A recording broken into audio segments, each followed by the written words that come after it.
তো সবাইকে স্বাগত জানাচ্ছি ফ্যামিলি অ্যাফেয়ার্স নিয়ে ডিজাইন করা emotional intelligence for 5x family happiness, 5 গুণ ফ্যামিলি হ্যাপিনেস বাড়ানোর এই প্রোগ্রামটাতে, মাস্টার ক্লাসটাতে আপনাদের সবাইকে স্বাগত জানাচ্ছি। আমি আপনাদের সঙ্গে আছি রামিজুর রহমান খান, একজন family coach, parenting trainer, marriage councillor এবং একজন সাইকোলজিস্ট। প্রথমে একটা বিগ কোশ্চেন দিয়ে শুরু করতে চাই যে you might be an educated person, আপনি শিক্ষিত একটা মানুষ হতে পারেন, খুব লাভিং একটা হাজবেন্ড হতে পারেন বা লাভিং একটা ওয়াইফ হতে পারেন, এবং খুব ভালো একটা মা হতে পারেন বা ভালো একটা বাবা হতে পারেন, বাচ্চাদের জন্য খুব ভালো একটা মা বাবা হতে পারেন। বাট তারপরও still you may lose control at home. Why? তারপরও দেয়ার ইজ এ চান্স, প্রায় এরকম হয়, আপনি বাসার মধ্যে মেজাজ খারাপ করে ফেলেন এবং আপনার মানে পুরা আহ, নিজের কন্ট্রোলে থাকে না, নিজের মেজাজ নিজের কন্ট্রোলে থাকে না, আপনি টেম্পার লুজ করেন এবং প্রায় এই ধরনের ইনসিডেন্ট হতে পারে। তো কেউ মনে করতে পারে যে এক শিক্ষিত হলেই হয়তোবা তাদের হয়তোবা এই ভুলগুলো হয় না, তারপরে হয়তোবা ভালোবাসা প্রেম থাকলেই হয়তোবা ঝামেলা হয় না, বা সন্তানের প্রতি দরদ মহব্বত থাকা সত্ত্বেও হয়তোবা এগুলা আহ হবে না। বাট বিষয়টা হচ্ছে, এগুলো থাকা সত্ত্বেও আপনি লুজ কন্ট্রোল মানে কন্ট্রোল হারাতে পারেন, আপনার মেজাজের কন্ট্রোল হারাতে পারেন বাসায়। একটা প্রধান কারণ আছে, কারণ হচ্ছে বমটা দেখেন। Home is a place where emotions are raw, unfiltered. এই বিষয়টা খুব ভালো করে খেয়াল করেন। নাম্বার টু হচ্ছে, home is a place where you live on subconscious mind. বাসায় আমরা সবসময় থাকি হচ্ছে খুব র ফিলিংস নিয়ে। আমাদের সেখানে কারো জবাবদিহিতা বা কোনো রকমের ইমপ্রেস করা বা কোনো রকমের ভয় ভীতি এরকম থাকে না। বাসায় আমরা থাকি একদম রিল্যাক্স মুডে, র ফিলিংসে থাকি, আনফিল্টার্ড, মনে যা আসতেছে সেভাবেই আমরা চলতেছি বলতেছি, যা ইচ্ছে তাই কাপড় গায়ে দিচ্ছি। এখানে কোনো ডেকোরাম নাই, কোনো কোনো ড্রেস কোড নাই। এখানে ফুললি আরাম করার জায়গা, বাসা হচ্ছে আরাম করার জায়গা। সো মানুষ যখন আরাম করে ওই সময় সে থাকে খুব র ভার্সনে এবং খুব সাবকনশিয়াস মাইন্ডে থাকে। এই সাবকনশিয়াস মাইন্ডে মানুষ যখন থাকে, তখন কিন্তু তার একাডেমিক এডুকেশন তাকে হেল্প করে না, তখন কিন্তু তার বিভিন্ন পদ পদবি পজিশন তাকে হেল্প করে না, সে ধনী বা গরিব এটা তাকে হেল্প করে না। তার ভিতরের ইমোশনাল স্ট্যাটাসটা যেই লেভেলে সে রাখছে, ঠিক সেটাই তখন রিফ্লেকশন হয়। বুঝাতে পারছি? এখানের সাথে এডুকেশনের সাথে সম্পত্তির সাথে কোনো সম্পর্ক নাই। কারণ কি? কারণ হচ্ছে আহ মানুষ যখন মানে বাইরের জগতে থাকে, তখন সে কিন্তু বাইরের অনেক প্রেসারে, বাইরে অনেক ডেকোরাম এবং নিয়ম কানুনের মধ্যে তার থাকতে হয়। সো যেটা বলছিলাম, আমরা বাসায় যখন থাকি তখন আমাদের আমরা সাবকনশিয়াস মাইন্ডে থাকি। আমরা মনের ভিতরে যা জমে আছে, অভ্যাস হিসাবে যা জমে আছে, এবং আমার দীর্ঘদিনের যে মানে চিন্তার প্যাটার্ন, আমার কথা বলার স্টাইল, এবং আমার ইমোশনাল লেভেল আমি যেভাবে মেনটেন করি, আমি কি নিজেকে মানে সবসময় যা ইচ্ছা তাই করে ফেলি, যা ইচ্ছা তাই বলে ফেলি।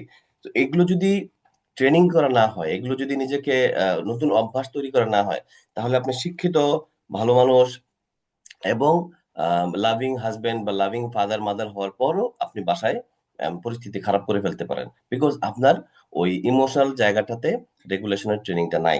সেই জায়গাটাতে আপনি হয়তো বা কখনো কাজ করেন নাই, হ্যাবিট বিল্ডিং প্রোগ্রামে করেন নাই। If you lose peace at home, success outside becomes হলো। বাইরে অনেক নাইস বিউটিফুল কথাবার্তা, কারোর সাথে কোনো ঝামেলা নাই, কোনো ইস্যুস নাই, কেউ একটু বকা দিলেও হ্যাঁ স্মাইলিং দিয়ে হ্যান্ডেল করতেছে। এই যে সেম পার্সন বাসায় আসার সাথে সাথে মানে ব্যাগ এদিক সেদিক ছুড়ে মারতেছে, হ্যাঁ এটা সেটা সেটা, সন্তানের সাথে বিহেভ করতেছে রাফ, তারপরে ওয়াইফের সাথে বা হাজবেন্ডের সাথে বিহেভ করতেছে রাফ। সেম মানুষটা পাল্টায় গেল।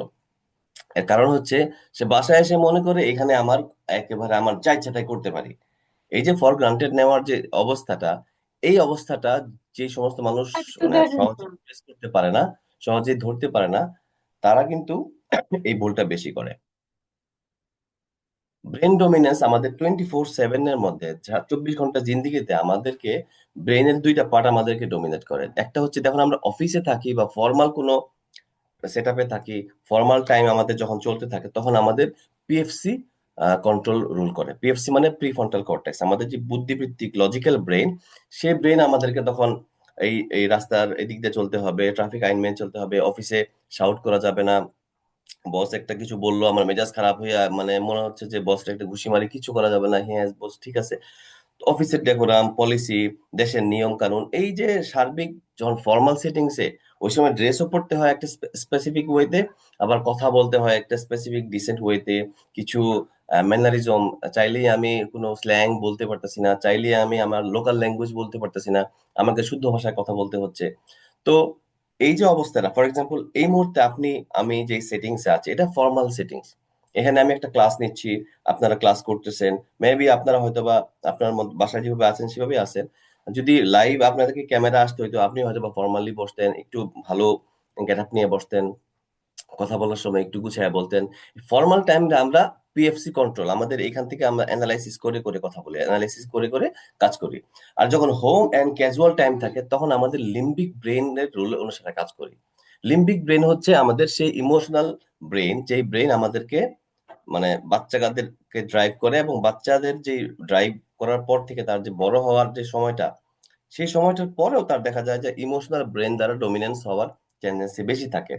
তো ঠিক এই জায়গাতে আমাদের এই ইমোশনাল ইন্টেলিজেন্সের এই নলেজটা দরকার, যাতে করে আমি আমার লিম্বিক ব্রেন দ্বারা পরিচালিত না হই, আমি যেন আমার পিএফসি দ্বারা পরিচালিত হই, যার কারণে আমি কখন কি বলছি, কাকে কি বলছি, এটা যেন আমার অ্যাটলিস্ট মাথায় থাকে।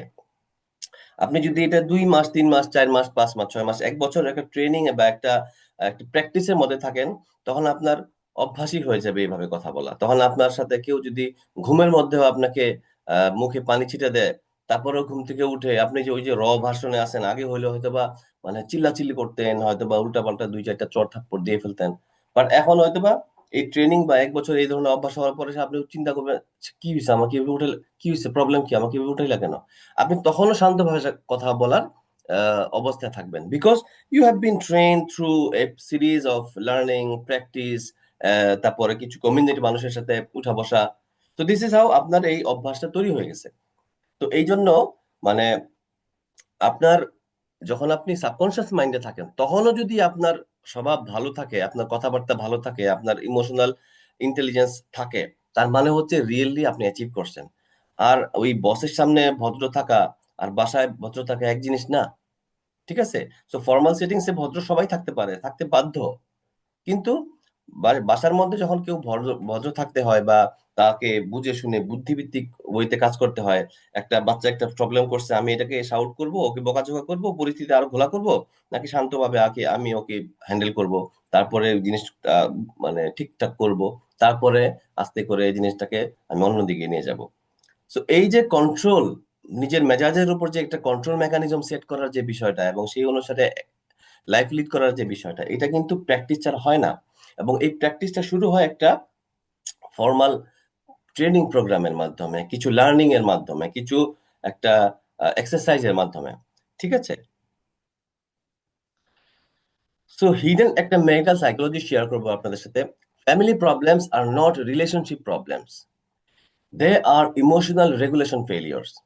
আমরা অনেক সময় দেখা যায় যে হাজবেন্ড ওয়াইফের মধ্যে তর্ক বিতর্ক হয়, মানে দ্বন্দ্ব, ঝগড়া হয়, দেখা যায় যে দিন শেষে দুইজনই দুজনকে মিস করে, ভালোবাসা দুজনের মধ্যেই আছে, বাট প্রবলেমটা কি হয়, রিলেশনশিপে আসলে কোনো প্রবলেম নাই, প্রবলেমটা হচ্ছে ইমোশনাল রেগুলেশনের মধ্যে দুইজনই ব্যর্থ হচ্ছে। এও ইমোশনকে, হাজবেন্ডও ইমোশনকে রেগুলেট করে প্রপারলি ডেলিভারি করতে পারতেছে না, বুঝতেছে না, ওয়াইফও দেখা যাচ্ছে যে রিয়েক্টিভ ইমোশন দেখাচ্ছে।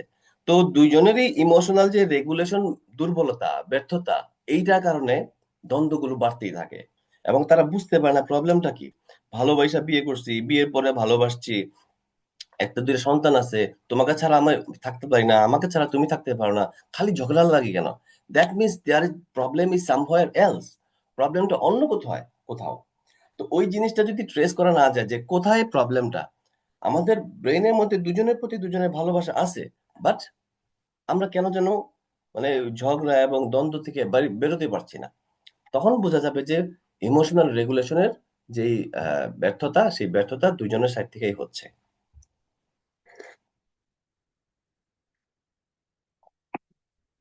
সো এটা হচ্ছে আমাদের ম্যারিটাল সাইকোলজির একটা মানে হিডেন একটা মানে ট্রুথ বা হিডেন একটা রিয়েলিটি, যেটাতে অনেক মানুষ, অনেক দম্পতি আটকে আছে।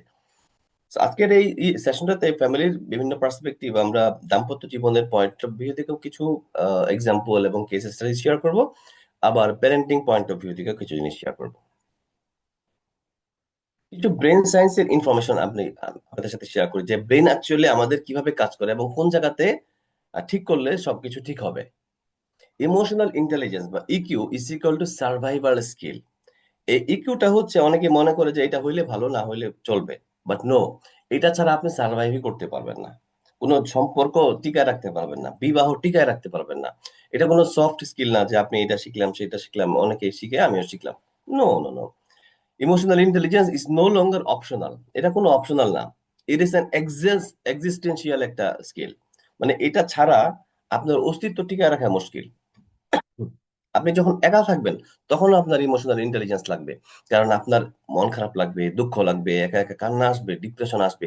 ওই সময় আপনাকে নিজেকে ঘুরে দাঁড়ানোর শক্তিটা আপনার ভিতর থেকে মানে বের করতে হবে।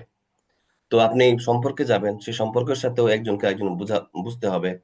এবং বাচ্চাদের সাথে আপনি ডিল করবেন, ফ্যামিলির অন্যান্য মেম্বারদের সাথে ডিল করবেন। So everywhere you are you are bound to apply this emotional skill. Naturally অনেকের মধ্যে আসে। এই জিনিসগুলো ট্রেনিং ছাড়া বা কি বলে অভ্যাস ছাড়া কিন্তু হয় না। যে সমস্ত মানুষ একটা ভালো মানে পরিবেশ বা অ্যাটমসফিয়ার পাইছে, তাদের মধ্যেও কিছু জিনিসটা আসে। বলা হয় যে 50% মানে জেনেটিক, আর 40% হচ্ছে মানুষ স্কিল ডেভেলপ করতে পারে। আমাদের লাইফের যত কিছু হয়, তার ইমোশনাল যে লেভেলটা, সেটা 10% হচ্ছে আমাদের কন্ট্রোলের বাইরে। মানে ইভেন্ট গুলো হয় বা বিভিন্ন ঘটনা ঘটে, সেই ঘটনার উপর আমার কোনো নিয়ন্ত্রণ নাই। আমি যাচ্ছি ঠিকঠাক, কিন্তু সাইড দিয়ে একটা গাড়ি গেল, আমার রাস্তার কাদা পানি আমার কাপড়ে লাগাই দিল, এখানে কিন্তু আমার কোনো নিয়ন্ত্রণ ছিল না। এখন আমি চাইলে, এটা হলো 10% ঘটনা, আমি চাইলে এখন এটাকে ইয়ে করতে পারি, রিয়েক্ট করতে পারি, চেঁচামেচি করতে পারি, এই দেখে চালাস না, এই না সেই না। আমি সিন ক্রিয়েট করতে পারি, প্রবলেমটা একটু বড় হবে, এবং আমার কাছে মনে হবে আমি আমি প্রতিবাদ করছি, একটা ভালো কাজ করছি। আমি আসলে কিছুই ভালো কাজ করি নাই। আমার যেই কন্ট্রোলিং মেকানিজমটা 90%, সেইখানে আমি ব্যর্থ হয়েছি। তো ওই জন্য বলা হচ্ছে যে এই ইমোশনাল ইন্টেলিজেন্স স্কিলটা আপনার কোনো অপশনাল না, নাইস টু হ্যাভ আইটেম না, এটা মাস্ট হ্যাভ আইটেম। বেশিরভাগ মানুষ মনে করে ইমোশনাল ইন্টেলিজেন্স তো এটা জাস্ট সফট স্কিল, থাকলে ভালো, না থাকলেও চলে। But this is not going to work. না থাকলে আপনার সংসার টিকবে না। সিম্পলি বলতেছি, আপনার সন্তানের সাথে আপনার ভালো সম্পর্ক টিকবে না। আপনার হাজবেন্ডের সাথে বা ওয়াইফের সাথে ভালোভাবে আপনি থাকতে পারবেন না। আপনাকে এটা দক্ষতা নিতেই হবে। এই ধারণাটা মারাত্মক একটা ভুল ধারণা। বিশেষ করে হাইপার ডিস্ট্রাকশনের এই যুগে পরিবার, বিয়ে, প্যারেন্টিং, এমনকি ক্যারিয়ারের জন্য আবেগীয় বুদ্ধিমত্তা হচ্ছে গেম চেঞ্জার। মানে এইটা যার ভালো, সে সব জায়গাতেই কেমন জানি মানে উতরা যায়, সব জায়গাতেই কেমন জানি নিজের উদ্দেশ্যটা হাসিল করতে পারে, নিজে যা চায় সেটা বের করে নিয়ে আসতে পারে। আরে ভাই, এটা মানে হচ্ছে একটা বিশাল বড় চেক বই। আপনার চেক বই আছে, আপনার ব্যাংকে টাকাও আছে। ফর এক্সাম্পল, আপনার ব্যাংকে টাকা আছে, বাট আপনার চেক বই নাই বা এটিএম কার্ডও নাই, আপনি এখন টাকা তুলতে পারতেছেন না, আপনার প্রয়োজন।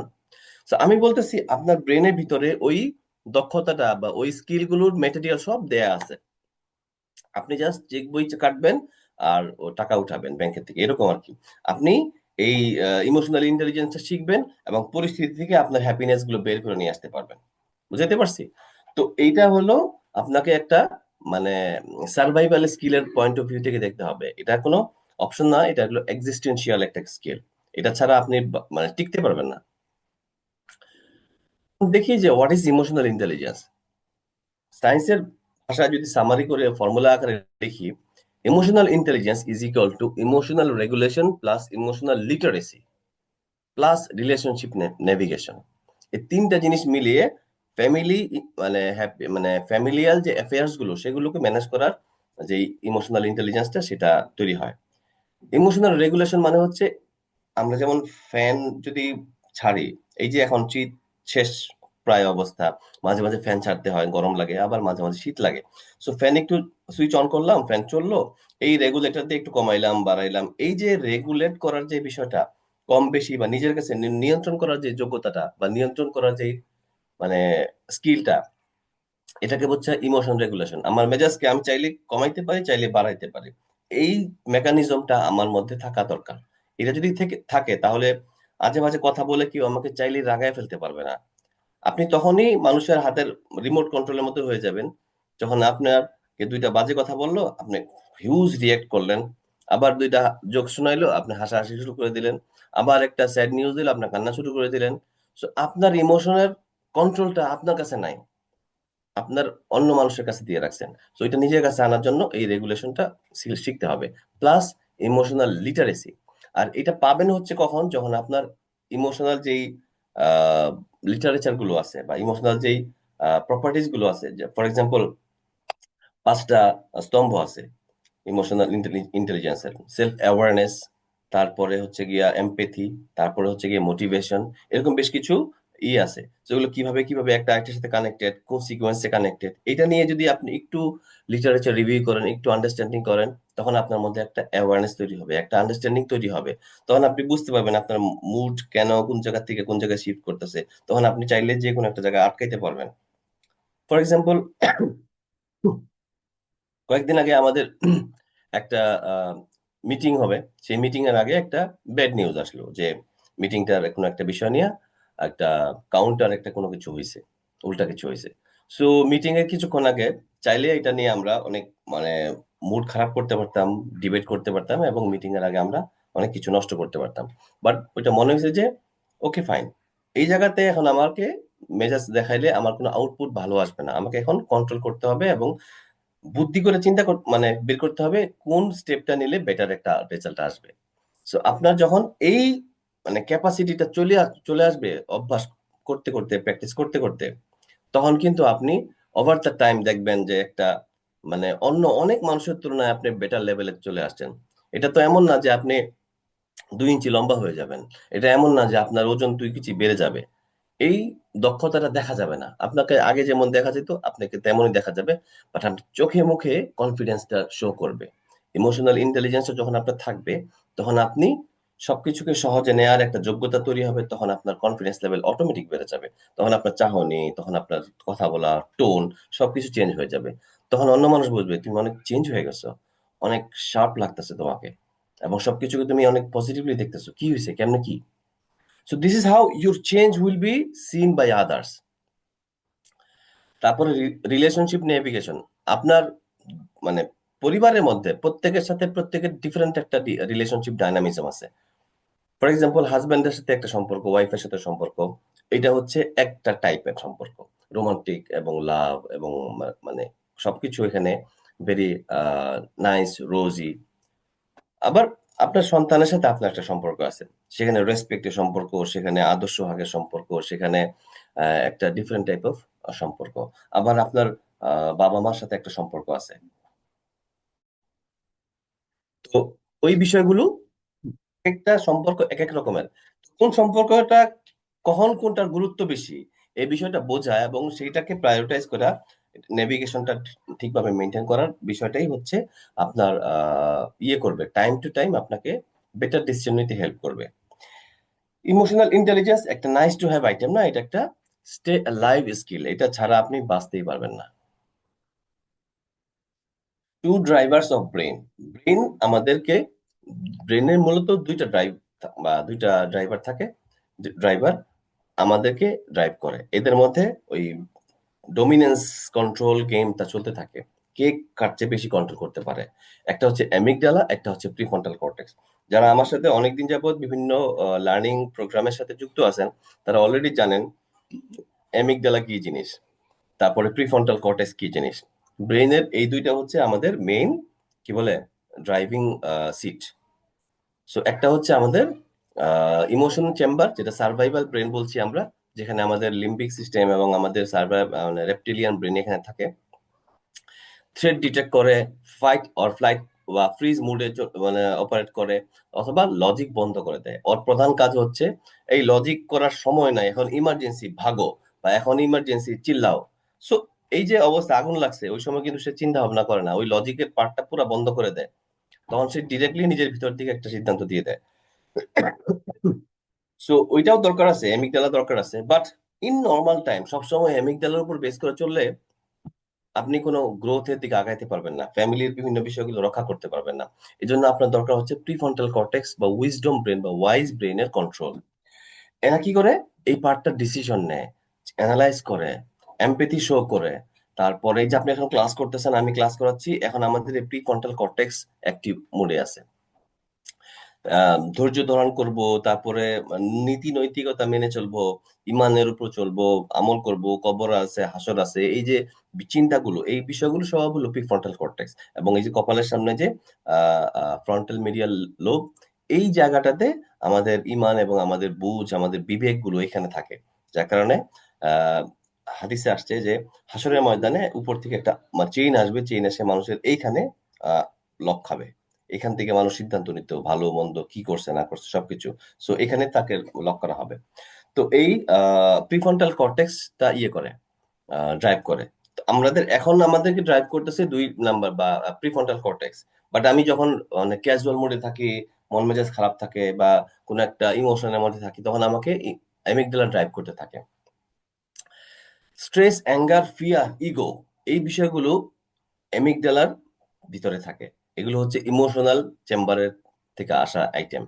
এগুলো কি করে? ব্রেনকে হাইজ্যাক করে ফেলে। ওই যে আমরা বলতেছি যে অ্যামিগডালা হাইজ্যাক, যে একটা কনসেপ্ট আপনারা অনেকেই হয়তো বা যারা আমার মেরিটাল উইজডম কোর্স করেছেন বা টক আলকেমি ক্লাসে ছিলেন বা ট্রেনিং এ ছিলেন, তারা আপনারা অলরেডি জানেন যে অ্যামিগডালা হাইজ্যাক বলতে একটা কনসেপ্ট আছে। ও কি করে? বুদ্ধির চেম্বারটাকে হাইজ্যাক করে ফেলে, মানে একদম ওকে অফ করে দেয়। এবং তখন সে কোনো ইমোশনাল ইন্টেলিজেন্স এর কোনো কাজ করতেই পারে না, তখন একেবারে সে ডাম এন্ড ডাল স্টাইলে কাজ করে। বুদ্ধিমান মানুষও তখন বোকার মতো কাজ করে, এবং সে তখন মানে এলোমেলো সিদ্ধান্ত নেয়। মূল বিষয়টা যেটা চায় আমাদের কাজ, সেটা হলো ইকিউ মানে হলো ইমোশনাল ইন্টেলিজেন্স, মানে হলো আমাকে অ্যামিগডালা চালাবে না, আমাকে চালাবে আমার প্রিফ্রন্টাল কর্টেক্স, পিএফসি আমাকে চালাবে। প্রিফ্রন্টাল কর্টেক্স আমাকে চালাবে, অ্যামিগডালা আমাকে চালাবে না। এটা হচ্ছে যে ইমোশনাল ইন্টেলিজেন্সের মূল থিম এবং মূল লক্ষ্য। বুঝাইতে পারছি?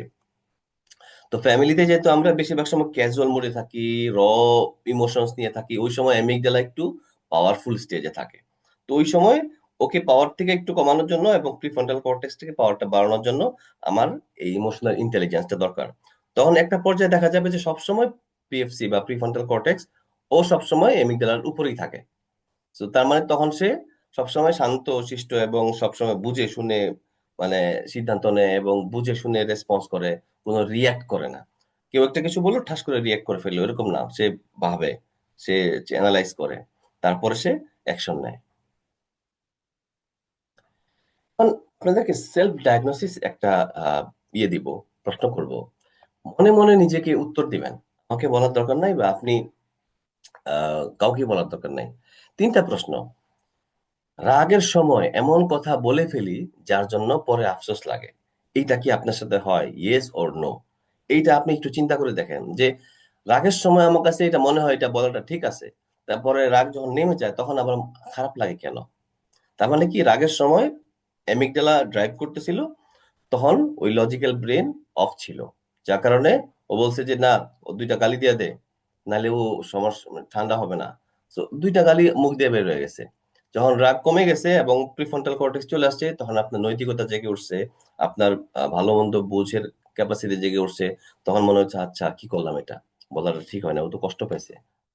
সো আমার তো ওই সময় চুপ থাকা দরকার ছিল। এই যে চুপ থাকতে পারলাম না, এর প্রধান কারণ হচ্ছে আমার ইমোশনাল ইন্টেলিজেন্সের ট্রেনিংটা ওইভাবে ছিল না, ওইভাবে আমার আন্ডারস্ট্যান্ডিংটা ছিল না, অভ্যাসটা ছিল না।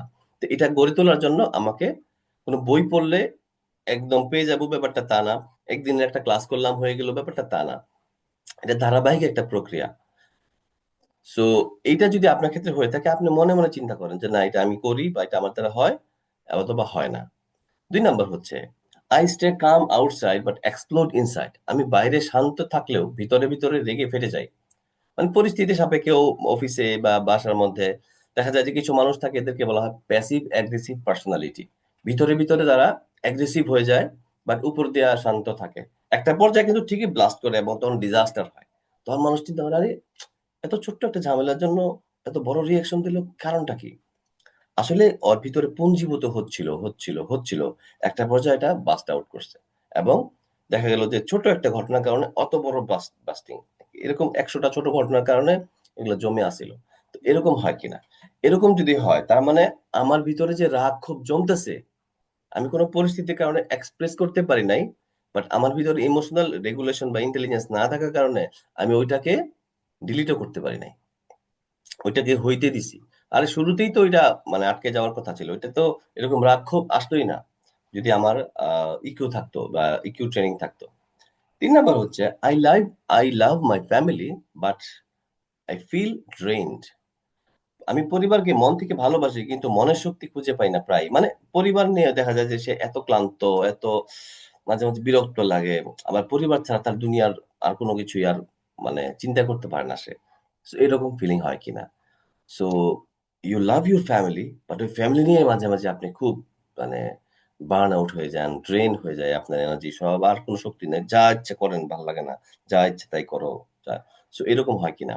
সো এই যে একটা অবস্থা, এটাও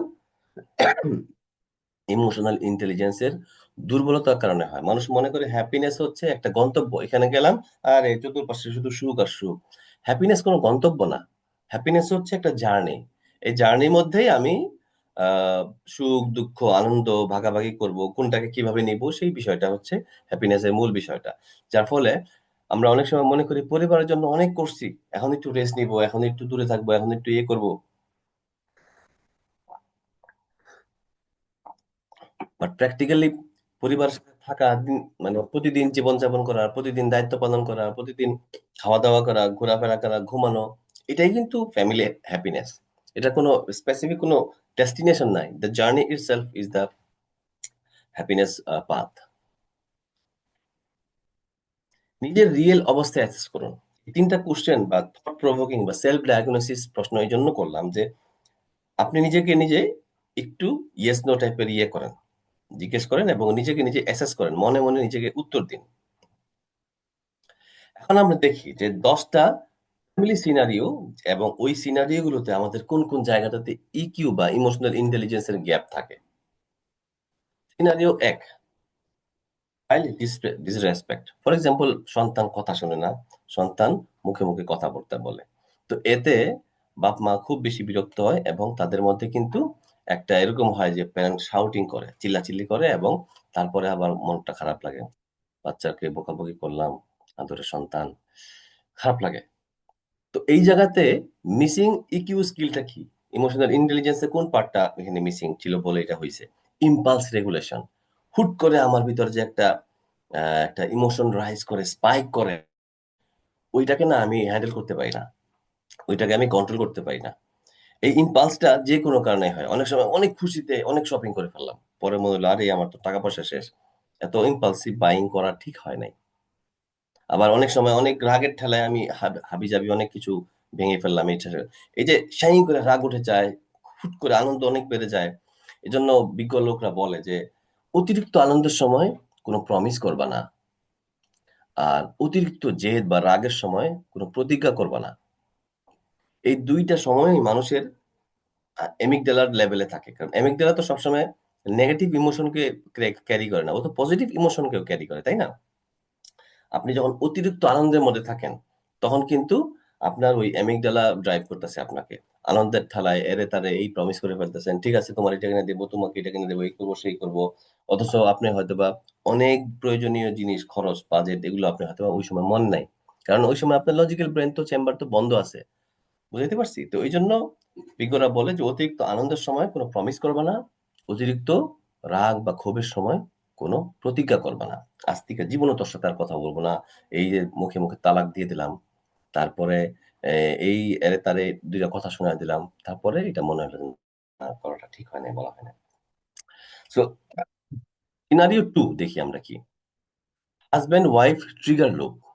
হাসব্যান্ড ওয়াইফ দেখা যাচ্ছে যে সেম আর্গুমেন্ট করতেছে ডিফারেন্ট ডেতে। একই টপিক নিয়ে কয়েকদিন পর, পর যদি দ্বন্দ্ব হয়, ঝগড়া হয়, তাহলে কিন্তু টপিকটা ছোট হইলেও মেজাজটা বেশি খারাপ হবে। কারণ কি? আরে ধুর ঐদিন না জিনিসটা সেটিং করলাম, তুমি আবার এটা নিয়ে বলতেছো কেন? ওই যে আবার যে টপিকটা তুলছে, রাগটা ওইজন্য লাগবে। এটা বউর চেতে পারে, হাসব্যান্ডও চেতে পারে। সো যে কেউ চেতে পারে। একই বিষয় নিয়া ডিফারেন্ট ডেতে বারবার কথা বলা। এখানে ইমোশনাল রেগুলেশন মিসিংটা কি? Emotional intelligence emotional pattern interruption. আমি যদি বুঝতে না পারি যে একই জিনিস বারবার বললে ওর মেজাজ 10 গুণ বেশি খারাপ হয়, তাহলে আমি একই জিনিস কেন বারবার বলতেছি? তার মানে ওকে আমি রিড করতে পারতেছি না। বা ইভেন আমিও যে একই একই ভুল করতেছি, আমার নিজের ভুলটাও আমি বুঝতে পারতেছি না। তো সে কিন্তু হয়তোবা বলতেছে যে খুব ছোট্ট একটা বিষয় এত রিঅ্যাক্ট কেন করতেছে? বিষয়টার জন্য মেবি রিঅ্যাক্ট করে না বা চেতাচেতি করতেছে না। এই নিয়ে তুমি এই সপ্তাহে ৩ বার আমাকে এই কথা বললা। খুবই সিম্পল বিষয়, বাট ৩ বার বললা, ৪ বার বললা। তখন কিন্তু এইটা মানে ছোট বিষয়টাই অনেক ভারী হয়ে যায়। সো ইমোশনাল প্যাটার্ন ইন্টারাপশন যে বিষয়টা, এটাকে যদি আমরা এই স্কিলটা অর্জন করতে পারি, দেখা যাচ্ছে যে এই ধরনের ইস্যুস গুলো হ্যান্ডেল করা যাবে। হুম। নাম্বার সিনারিও দেখেন, silent treatment. Silence used as punishment. অনেক সময় হাসব্যান্ড ওয়াইফের মধ্যে দেখা যায় যে কথাবার্তা বন্ধ হয়ে গেছে। কোনো একটা ঝামেলা হইছে, কোনো একটা ড্রামা হইছে, মনোমালিন্য হইছে। ১ দিন, ২ দিন, ৩ দিন কথা বলে না। আপনাদের অনেকেই অনেক বিভিন্ন ব্যাচে আমি একটা আমার ক্লায়েন্টের কেস স্টাডি শেয়ার করেছিলাম। এক হাসব্যান্ড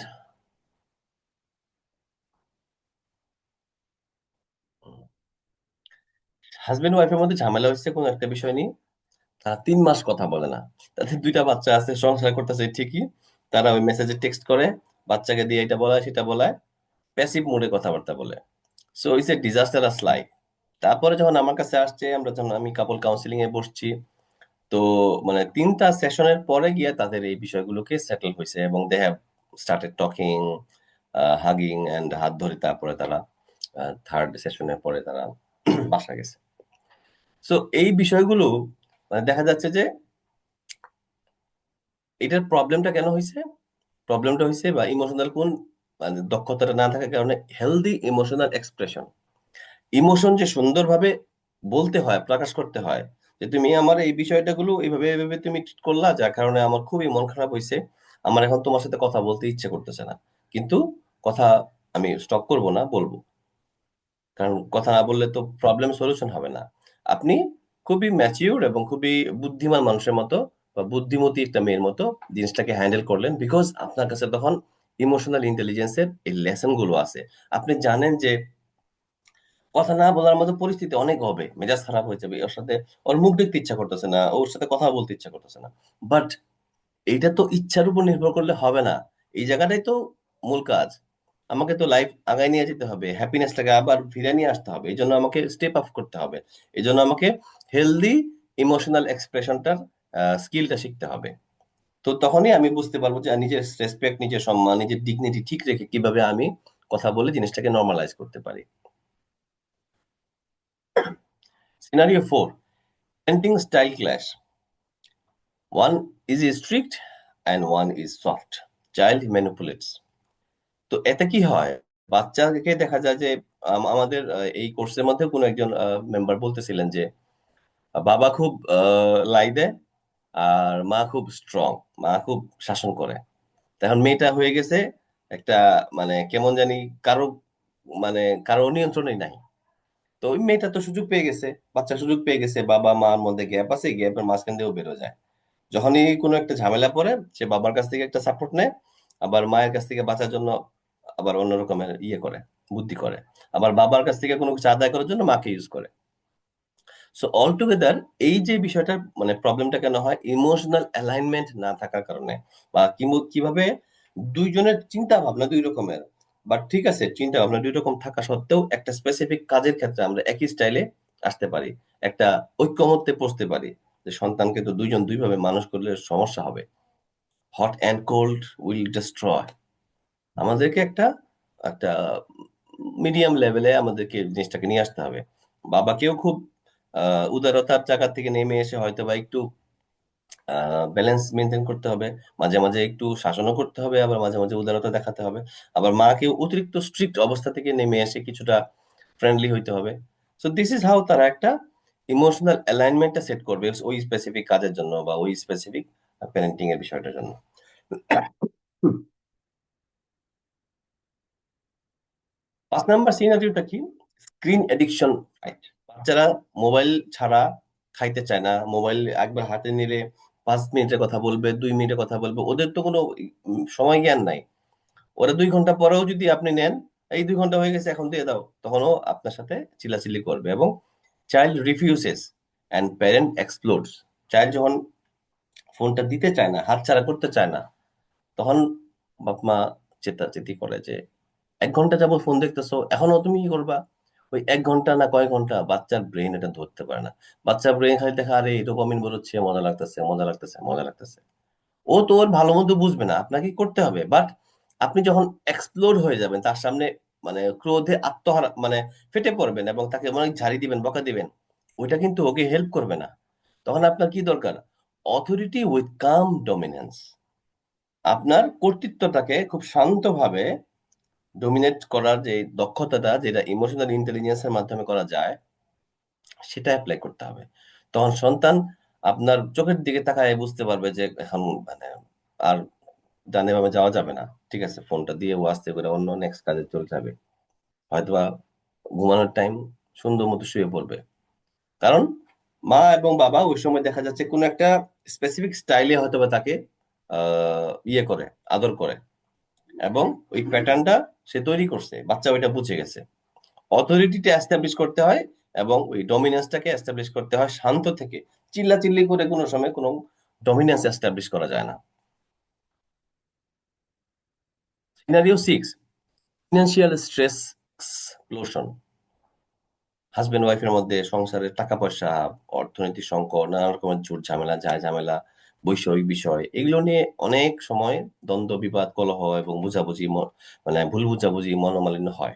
এটা খুবই কমন একটা টপিক। বাট এইখানে এই যে স্ট্রেস বা দুশ্চিন্তা, চাপ, money stress leads to emotional cruelty.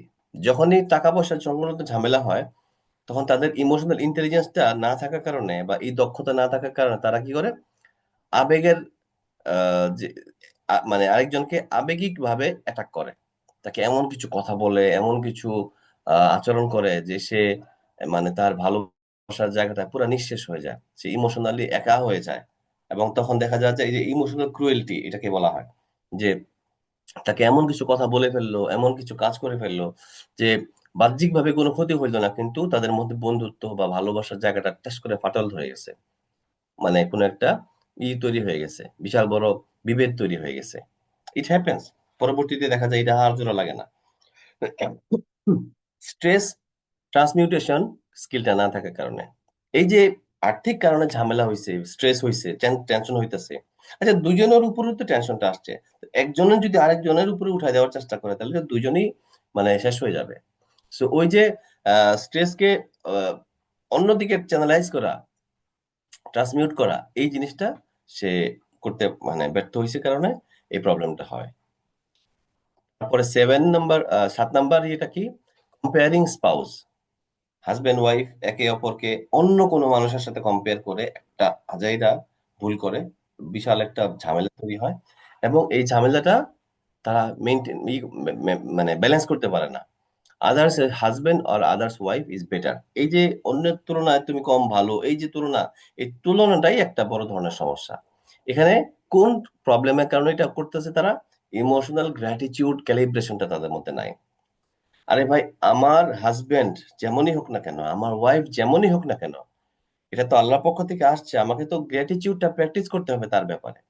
এটা আমি করি না, এবং আমার মধ্যে ওই ইমোশনাল, ওই আহ, মানে গ্র্যাটিটিউড ক্যালিব্রেশনটা হয় নাই। যার ফলে আমি খালি ডানে বামে এদিক সেদিক তাকাই আর তুলনা করি আর আফসোস করি। তো এইটা যার মধ্যে ঢুকে গেছে, এটা হচ্ছে ওয়ান অফ দা মানে ব্রুটাল ইমোশনাল কি বলে, টর্চার। মানে স্পাউসের প্রতি একটা ব্রুটাল ইমোশনাল টর্চার, যে আমি তাকে আরেকজনের সাথে তুলনা করতেছি। Never do it. কখনো কখনো ওয়াইফরা হাজবেন্ডের ইনকামের সাথে তার মানে বোনের হাজবেন্ডের ইনকাম তুলনা করায়। আমার বোন কত ভালো আছে, দুলাভাই এত কিছু ইনকাম করে, এই করে সেই করে, তুমি কি করতেছো? ভাইয়েরা ভাইয়ের মধ্যে কম্পেয়ার করে। সে মনে করছে যে আমি একই ঘরের মেয়ে, সেও একই ঘরের মেয়ে, তো দুজনের হাজবেন্ড হয়তো বা একই রকম হবে। আরে ভাই, এটা কেন মনে করতেছেন? This is wrong thinking. কারো ইনকাম বেশি হইতে পারে, কারো ইনকাম কম হইতে পারে, কারো মেজাজ ঠান্ডা হইতে পারে, কারো মেজাজ গরম হইতে পারে। It's totally different. You have your own journey of life. ওটার সাথে আপনার বোনের জার্নির মিলতেও পারে, কিছু নাও মিলতেও পারে। না মিলাটাই স্বাভাবিক। আপনি আপনার কবরে যাবেন একা, আপনি আপনার মায়ের গর্ভে ছিলেন একা, আপনি দুনিয়াতে চলতেছেন একা। কিছু সময়ের জন্য কিছু রিলেশনশিপ হয়েছে যাতে করে আপনি বেঁচে পড়ে আরামে খায় যায় চলতে পারেন। কখনো বাবা মা, কখনো ভাই বোন, কখনো হাজবেন্ড, কখনো ওয়াইফ, কখনো সন্তান সন্ততি, পাড়া প্রতিবেশী, বন্ধু বান্ধব। এই সমস্ত মানুষগুলোকে দিয়ে আল্লাহ তাআলা আপনাকে ভালো রাখছে যাতে আপনি শান্তি মতো সব কাজ করে যেতে পারেন। Why are you comparing? আবার হাজবেন্ডরাও বোকার মতো অনেক সময় যেটা করে সেটা হলো যে ওয়াইফকে তার বান্ধবীর সাথে তুলনা করে, তার অন্য ওয়াইফের বান্ধবীর সাথে তুলনা করে, বা অন্য কোনো তার বোনের সাথে তুলনা করে। আরে সে তো ফর্সা, তুমি কেন ফর্সা হইলে না? এই স্টুপিড, মানে গাধার মতো যে সমস্ত মানে হাজবেন্ডরা কথাবার্তা বলে, they are destroying their family happiness with their own hammer. হাতুড়ি দিয়ে ভেঙে ভেঙে যেভাবে মানুষ গ্লাস ভাঙে, তারা এই সমস্ত কথার মাধ্যমে তাদের সংসারটাকে ভেঙে ফেলে। ইমোশনাল গ্র্যাটিটিউড ক্যালিব্রেট করতে হবে, এটাকে চর্চা করতে হবে, এটাকে বাড়াইতে হবে, এবং অনলি দেন এই কম্পেয়ারিং এর যে এই ভুলগুলো এটা থেকে আমরা বাঁচতে পারবো। আরেকটা সিনারিও দেখেন, পেন্ডিং বার্নআউট। সন্তানকে লালন পালন করতে করতে করতে করতে বাপ মা প্রায় ক্লান্ত শ্রান্ত হয়ে যায়, এটা হওয়াটা খুবই স্বাভাবিক। প্রায় তারা মনে মনে বলে বা মুখেও বলে, I am tired of being patient. ধৈর্য ধরতে ধরতে আর কত ধৈর্য ধরবো, মাঝে মাঝে তারা বাস্ট আউট করে। এটা খুবই নর্মাল একটা রিয়াকশন। এটা যে জমে যাচ্ছে, প্রবলেমটা হলো ওই জায়গাটাতে। জমে গেলে তো রিয়াকশন হবেই, বার্ন আউটটা হবেই। জমতেছে কেন? এটাই হলো প্রবলেম। ময়লা কেন জমে যাচ্ছে? টায়ার্ডনেসটা জমে যাচ্ছে কেন? টায়ার্ডনেসটা তো বের হয়ে যাবে এভরিডে। যেমন খাওয়া দাওয়া হয়, ওয়াশরুম হয়, সবকিছু এই এই সিস্টেমে চলবে। জমতেছে কেন? জমলেই প্রবলেম। এখানে প্রবলেমটা কি, ইমোশনাল রিচার্জ সিস্টেমটা ঠিক নাই। জমে যায় কেন?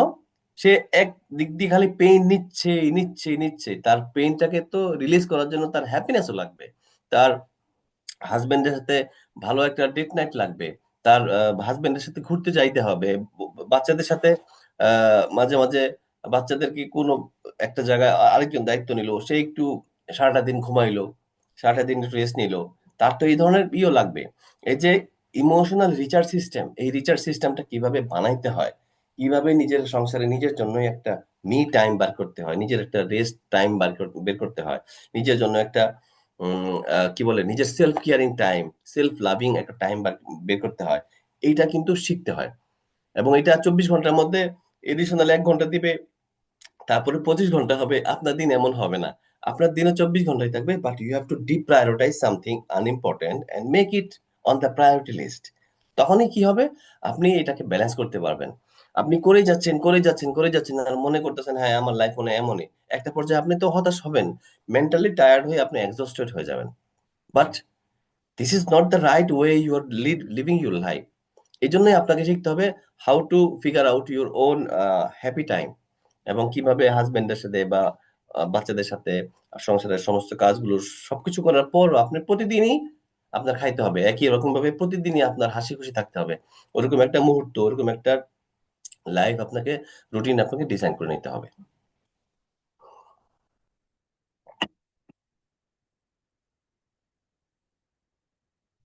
একটা সিনারিও দেখি, চাইল্ড ফিয়ার এন্ড অ্যাংজাইটি। বাচ্চা ভয় পাচ্ছে, এবং বাট বাপ মা এটাকে ডিসমিস করে দিচ্ছে, আরে ভয় পাওয়ার কিছু নাই, থাকো, একা একা ঘুমাও রাত্রে, অথবা যে কারণে ভয় পাইতেছে বা কোনো বিষয় নিয়ে টেনশন করতেছে, দুশ্চিন্তা করতেছে, এই যাকে যদি ডিসমিস করে দেওয়া হয় তাহলে কিন্তু প্রবলেমটা বাড়ে। ইমোশনাল ভ্যালিডেশনের যে স্কিলটা, সেই স্কিলটা বাচ্চার বাপ মার হয়তো বা নাই, যার কারণে সে জানে না এটা কিভাবে ডিল করতে হবে। সে বলতেছে, সে চিন্তা করতেছে বড় মানুষের মতো, ভয় পাওয়ার তো কিছু নাই, ভয় কেন পাচ্ছ? হুম, আপনার যে আন্ডারস্ট্যান্ডিং এবং লজিক আর সাহস আর অভিজ্ঞতার উপর ভিত্তি করে আপনি ভয় না পেয়ে থাকতে পারেন, বাচ্চার তো অতটুকু নাই। ওইটা তো আপনাকে বুঝতে হবে, এবং যার কারণে বাচ্চা যখন বলতেছে ভয় লাগতেছে বা আমার টেনশন লাগতেছে বা আমি মানে ভাল লাগতেছে না, আচ্ছা ঠিক আছে, অ্যাটলিস্ট তাকে ভ্যালিডেট করে, ও তোমার ভয় লাগতেছে, আচ্ছা দাঁড়াও দেখতেছি কি করা যায়। অথবা তোমার কি দুশ্চিন্তা হচ্ছে, তোমার রেজাল্ট নিয়ে খারাপ মানে টেনশন হচ্ছে। Anxiety is something that is coming, future future নিয়ে চিন্তা করি, এটা হলো অ্যাংজাইটি। আর অতীত নিয়ে যে সমস্ত চিন্তা সেটা হলো আপনার গিয়া ডিপ্রেশন। আর ফিয়ার হচ্ছে বর্তমানের বিষয় নিয়ে বা অতীত বিষয় নিয়ে হতে পারে। সো বাচ্চা যখন সামহাও কোনো একটা বিষয় নিয়ে ভয় পাচ্ছে, ওকে আপনি আগে প্রথমে মানে সান্ত্বনা দেন এইভাবে যে, আচ্ছা ঠিক আছে, আমার ভয় লাগতেছে, তোমার রাগ লাগতেছে, তোমার টেনশন হচ্ছে। এই যে ইমোশনের যে নামটা, এই নামটা আগে শোনানোটা খুব দরকার। আর এজন্যই আপনার দরকার ইমোশনাল লিটারেসি। ইমোশনাল লিটারেসি আপনাকে এইগুলোকে সুন্দরভাবে নেমিং করাটা শিখাবে, এবং আপনার নিজেরটাও বুঝতে পারবেন, বাচ্চাটাও বুঝতে পারবেন। তখনই আপনার সন্তানের সাথে আপনার একটা কি বলে হেলদি এন্ড ডিপেন্ডেবল সম্পর্ক তৈরি হবে। Regret cycle number 10। আমরা প্রায় একটা সাইকেলের মধ্যে আটকে যাই। রাগ উঠে হা মানে অনেক মানে আজে বাজে কথাবার্তা বলি, বা অনেক কিছু ভুলভাল করি এবং ড্যামেজ করে ফেলি। তারপরে আবার ক্ষমা চাই, সরি ভুল হয়ে গেছে, করাটা ঠিক হয় নাই, আবার একই ভুল করি, রিপিট। এই যে লুপটা, এই লুপের মধ্যে আটকায় নাই এমন মানুষ নাই, ইনক্লুডিং মি। বাট যখনই আমরা এই জিনিসটা অ্যাওয়্যার থাকি যে আমার এই লুপ থেকে বের হয়ে আসতে হবে, আগে আমার হয়তো বা মাসে একবার হইতো, এখন হয়তো বা 2 মাসে একবার হবে, বা তোমার বছরে একবার হবে। দিস ইজ হাউ ফ্রিকোয়েন্সি কমে কমে একটা পর্যায়ে এটা আমার লাইফে তেমন আর হবেই না। কারণ কি, আমি প্র্যাকটিস করে করে এটাকে মাস্টার করছি। তো দিস ইজ হাউ, ওই জায়গাটাতে আমাদেরকে কি জিনিসটা দরকার? Pre reaction awareness. এটা ইমোশনাল ইন্টেলিজেন্সের একটা স্কিল। প্রি রিয়াকশন অ্যাওয়ারনেস মানে কি হইতে পারে তার ব্যাপারে যদি আমি আগের থেকে একটা অনুধাবন করতে পারি এবং চিন্তা করতে পারি যে এই কাজটা, এই বিষয়টা, বা এই রাগ ক্ষোভ দেখানো, বা এই জিদ বা এই হিংসাটা দেখানো আমার ঠিক হবে কিনা, বা আগে এরকম করছিলাম, এরকম হয়েছিল, এইবার সাবধান হইতে হবে। এই যে ইম্পালস কন্ট্রোল করার জন্য এই প্রি রিঅ্যাকশন অ্যাওয়ারনেসটা খুব হেল্পফুল একটা টুল। সো প্রি রিঅ্যাকশন অ্যাওয়ারনেসটা যখন আমার মধ্যে থাকবে, আমি যখন, তখন আমার কি হবে, অতীত ভুল থেকে শিক্ষা নিতে পারবো, এবং আমি এখন যেটা বলবো বা যেটা করব তার ফলে কি ধরনের রিঅ্যাকশন আসতে পারে তার সম্পর্কে একটা ভালো আইডিয়া হয়ে যাবে। তখন আমার সিদ্ধান্ত নিতে সহজ হবে, এই কাজটা করবো না করবো না, এই কথাটা বলবো কি বলবো না, এই স্টেপটা নিবো কি নিবো না। বুঝাইতে পারছি? সো বিভিন্ন সিনারিও দিয়ে আমরা বোঝানোর চেষ্টা করলাম যে ফ্যামিলির বিভিন্ন স্টেজে, লাইফের বিভিন্ন স্টেজে বিভিন্ন রকমের এই 10টাই হয়তো বা আপনার লাইফে ঘটেছে, আর আরো অনেক শত শত ইস্যুস থাকবে, শত শত প্রবলেমের ডাইমেনশন থাকবে। বাট প্রত্যেকটার জন্যই কিছু না কিছু আপনার ইমোশনাল স্কিল লাগবে। সো যতগুলো ট্রেনিং, প্যারেন্টিং ট্রেনিং করতেছেন, মেন্টাল উইজডমের ট্রেনিং করতেছেন, সবকিছু ট্রেনিং এর যদি লেসন গুলোকে অ্যাপ্লাই করার জন্য আপনাকে ইমোশনাল ইন্টেলিজেন্সের এই মানে কি বলে, এটা হলো মাদার অফ অল লার্নিং। এটা যখন আপনার চলে আসবে, তখন আপনি কর্পোরেটেও ভালো করতে পারবেন, বিজনেসেও ভালো করতে পারবেন।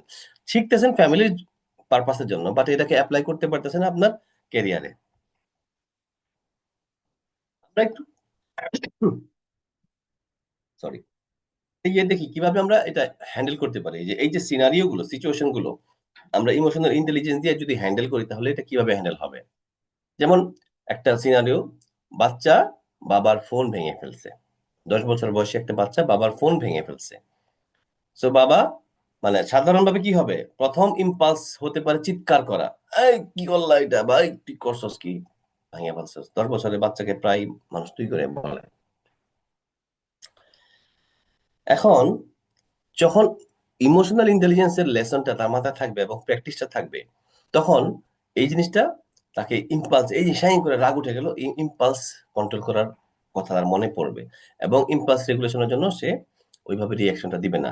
সে কি করবে, এই একটা টেকনিক অ্যাপ্লাই করবে, যে টেকনিকের নাম হচ্ছে 90 second emotional pause rule. 1.5 minute, 1.5 minute বা 90 সেকেন্ড আপনাকে কি করতে হবে, এই ঘটনার ব্যাপারে রিঅ্যাকশন যে দিবেন বা কোনো একটা মানে অ্যাকশন নিবেন, কথা বলবেন, বকাঝকা করবেন, এইটার জন্য মানে বাঁচতে হইলে আপনাকে 1.5 মিনিট থেকে 2 মিনিট একটু একটা ব্রেক নিতে হবে। আপনি খালি চিন্তা করবেন না, এই মুহূর্তে আমি কোনো কথা বলবো না, আমি 2 মিনিট পরে কথা বলবো, হয়তো বা গিয়ে এক গ্লাস পানি খাইলেন, অথবা বাড়ির নিচের থেকে একটু চা খাই আসলেন, বা হোয়াট, বা আরেক রুমে চলে গেলেন।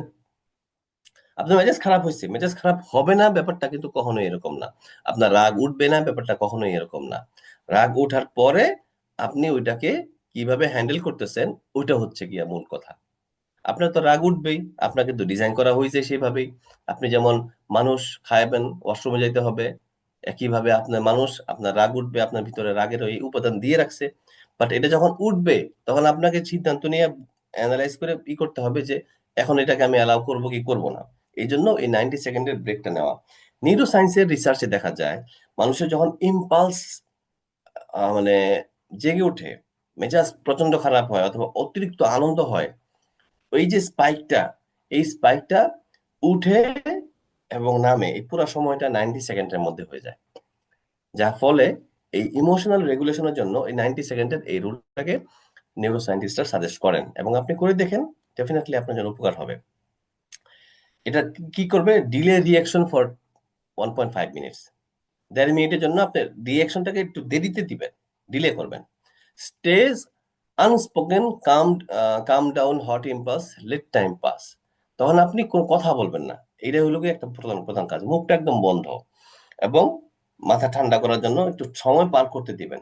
ঠাস করে মাথা ঠান্ডা হয়ে যাবে না, এটার জন্য একটা, যেভাবে শাইন করে উঠছে না, এই একই গতি নামবে। তো এরকম বেল কার্ভের মতো উঠবে আবার নামবে। তখন বাচ্চার সামনে বাবা হাঁটু গেড়ে বসে বলল যে, বাবা বলো তো কি হয়েছে, কি হয়েছিল বলো। সো তখন বাচ্চাটা কান্না করতে করতে হয়তো বা বলতেছে, বা আমি আপনার বার্থডের জন্য একটা ভিডিও বানাচ্ছিলাম, তখন হাত থেকে পড়ে গেল। সো এই যে কথাটা এখন শুনলো ঠান্ডা মাথায়, এখন বাচ্চার উদ্দেশ্য এবং কেন ভাঙলো ঘটনাটা শোনার পরে রাগটা একটু কমে গেল না? বাচ্চা তো আর দুশ্মনী করে ভাঙে নাই, তাই না? বাবাকে একটু সারপ্রাইজ দিবে, বাবার ফোন দিয়েই তো বাবাকে তো একটু ভিডিও করে, বাবা তোমার জন্মদিনে শুভেচ্ছা, ভালোবাসি, এই সেই কিছু হয়তো ভিডিও বানাচ্ছিল, ওই সময় হাত থেকে পড়ে গেছে। So that moment of father's empathy, ওই সময়টা বাবার যেই এমপ্যাথিটা শো করবে, সহানুভূতিটা শো করলো, ওই শো করার কারণে বাচ্চার সাথে বাবার যে সম্পর্কটা এটা সেভ হয়ে যায়। মানে instead of punishment there was understanding. তখন পানিশমেন্ট দেওয়ার যে অবস্থা, সেখান থেকে তাকে বোঝার একটা সুযোগ পাইলো। ইনস্টিড অফ ফিয়ার দেয়ার ওয়াজ লাভ। বাচ্চাকে প্রচন্ড ভয় দেখানো, ধমকানো, এগুলোর বদলে, আরে থাক, ইয়ে করার দরকার নেই, তুমি আমার জন্য একটা সারপ্রাইজ কিন্তু করতে যাচ্ছিলা, হোয়াটএভার। তো যেটা ভেঙে গেছে ওটা তো ভেঙে গেছে, এখন বাচ্চাকে মারলে তো এটা ফিরে আসবে না। এই সেন্সটা তার মধ্যে তখন আবার ব্যাক করবে, জাস্ট বিকজ ওই 90 সেকেন্ড সে একটা পজ নিয়েছিল। কারণ 1.5 মিনিট কিন্তু যথেষ্ট লম্বা সময়, ওই সময় কিন্তু বাচ্চাকে মারলেও মারতে পারে, ওই সময় বাচ্চাকে 10টা কথা বলতে পারে, ওয়াইফাই সে যদি ইন্টারফেয়ার করতে আসে তাকেও হয়তো বা মানে 2টা 4টা কথা শোনা দিতে পারে, এবং পুরা বাসা কিন্তু তছনছ করার জন্য 1.5 সেকেন্ড বা 1.5 মিনিট ইনাফ। তো ওই 1.5 মিনিট কিন্তু ওই সময় আমাকে চুপ থাকাটা দরকার। সো এইটা হচ্ছে 90 সেকেন্ডের রুল। এইটা আপনারা ফলো করতে পারেন যখনই এরকম শাই করে কোনো মাথা গরম হয়ে যাওয়ার মতো কিছু শুনবেন, বলবেন বা ঘটবে। সো রিঅ্যাকশন দিয়ে আপনি কোনো সলিউশন করতে পারবেন না, বরঞ্চ রিঅ্যাকশন দিয়ে আপনি নতুন আরেকটা প্রবলেম ক্রিয়েট করতে পারবেন। আচ্ছা, ফ্রেন্ডদের জন্য মানে কিউট টুল একটা আমরা শেয়ার করছি, ইমোশন কোচিং, ইমোশনাল কোচিং। এটা বাচ্চাদেরকে আপনি এই ইমোশনাল কোচিংটা করতে পারবেন। 5 step of emotional coaching. Step number 1, be aware of the emotion. এটা বাচ্চাকে হ্যান্ডেল করতে যে আপনার লাগবে সবচেয়ে বেশি। Be aware of the emotion. So তার চেহারা বা তার অবস্থা বুঝে আপনি তাকে বলতে পারেন যে, আমি দেখছি তুমি আপসেট, আমি দেখছি তুমি হয়তোবা রাগ করছো, আমি দেখছি হয়তোবা তুমি বিরক্ত ফিল করছো। এই যে রাগ, আপসেট, বিরক্ত, ডিসগাস্ট, ভয়, ফিয়ার, এগুলো হচ্ছে ইমোশনের নাম। পজিটিভ, নেগেটিভ হইতে আমি দেখছি তুমি খুব আনন্দিত, উচ্ছ্বসিত, তোমার খুব delighted, these are all positive things. So এই ইমোশন গুলোর নামটা আগে তাকে যখন আপনি শোনাবেন, তখন সে বুঝতে পারবে যে আমাকে ভ্যালিডেট করতেছে, তখন অটোমেটিক তার কিছুটা 20% 30% তার রাগ, গুসা বা আপসেট ভাবটা কমে যাবে। 2 number, recognise it as opportunity for connection. ওই সময় বাচ্চা একটা ভালনারেবল স্টেজে আছে, একটা উইক মোমেন্টে আছে। ওই উইক মোমেন্টে তাকে যদি আরো কিছু কথা শোনায় দেন, সে আরো বেশি দুর্বল হয়ে যাবে, আপনার সাথে ডিস্টেন্স আরো বেড়ে যাবে। That is the opportunity of connection, not correction or punishment. ঠিক আছে? ওই সময়টাকে আপনি তখন একটা কানেকশন ক্রিয়েট করার একটা অপরচুনিটি হিসেবে দেখেন, এবং তখন আপনি তাকে পজিটিভলি ওর সাথে ডিল করেন। নাম্বার 3, 3 স্টেপে কি করবেন? Listen with empathy. তখন তার কথাবার্তা শুনবেন। কেন মন খারাপ? কি হইছে? বা কেন তোমার কাছে মনে হচ্ছে এটা? ও হয়তোবা ভুল কোনো কিছু মনে করে মন খারাপ করতেছে যে আজকে দেরি হয়ে গেছে, কালকে তো টিচার এসে হয়তোবা আমাকে বকা দিবে, হয়তোবা আমাকে মারবে। এটা ওর ধারণা। বাট আপনি যখন শুনলেন যে এই কারণে তুমি আপসেট বা এই কারণে তুমি মানে ওরিড, আচ্ছা ঠিক আছে, এটা আমি দেখতেছি, কিছু করা যাবে না।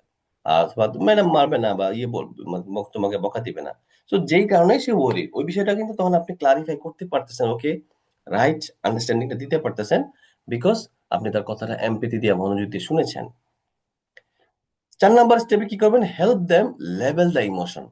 তখন তাকে কি করতে হবে, ওই তার যেই মানে আন্ডারস্ট্যান্ডিং লেভেল, সেই লেভেল অনুসারে তাকে শিখাবেন। তুমি কি ফ্রাস্ট্রেটেড ফিল করছো, তুমি কি হতাশ লাগতেছে, তোমার কি রাগ লাগতেছে, তার মানে আপনি কিন্তু ওকে শিখাচ্ছেন হতাশা, রাগ, মানে গোসা বা মেজাজ খারাপ, ইরিটেশন, বোর্ডম, এই বিরক্তি, এই সব কিছুকে আপনি কিন্তু ওকে শিখাচ্ছেন। তার মানে বুঝতে হবে যে এই এক একটা ইমোশন। সো এই ইমোশনাল মানে ট্রেনিংটা, মেন্টরিংটা, কোচিংটা তো বাবা মা হিসেবে আপনি ছাড়া ওকে অন্য কেউ এসে করে দিবে না। সো আপনার নিজের শেখা দরকার, এট দ্য সেম টাইম তাকেও শেখানো দরকার। আর 5 নাম্বার স্টেপে কি হবে, set limits while problem solving.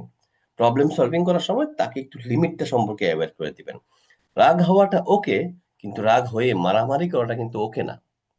So ওর ভিতরে যে রাগটা আসবে, এটা ওর লিমিটের ভিতরে আছে, এটাকে নিয়ন্ত্রণ করা এখন ওর কাজ। বাট এটার ফলে ও কি করলো,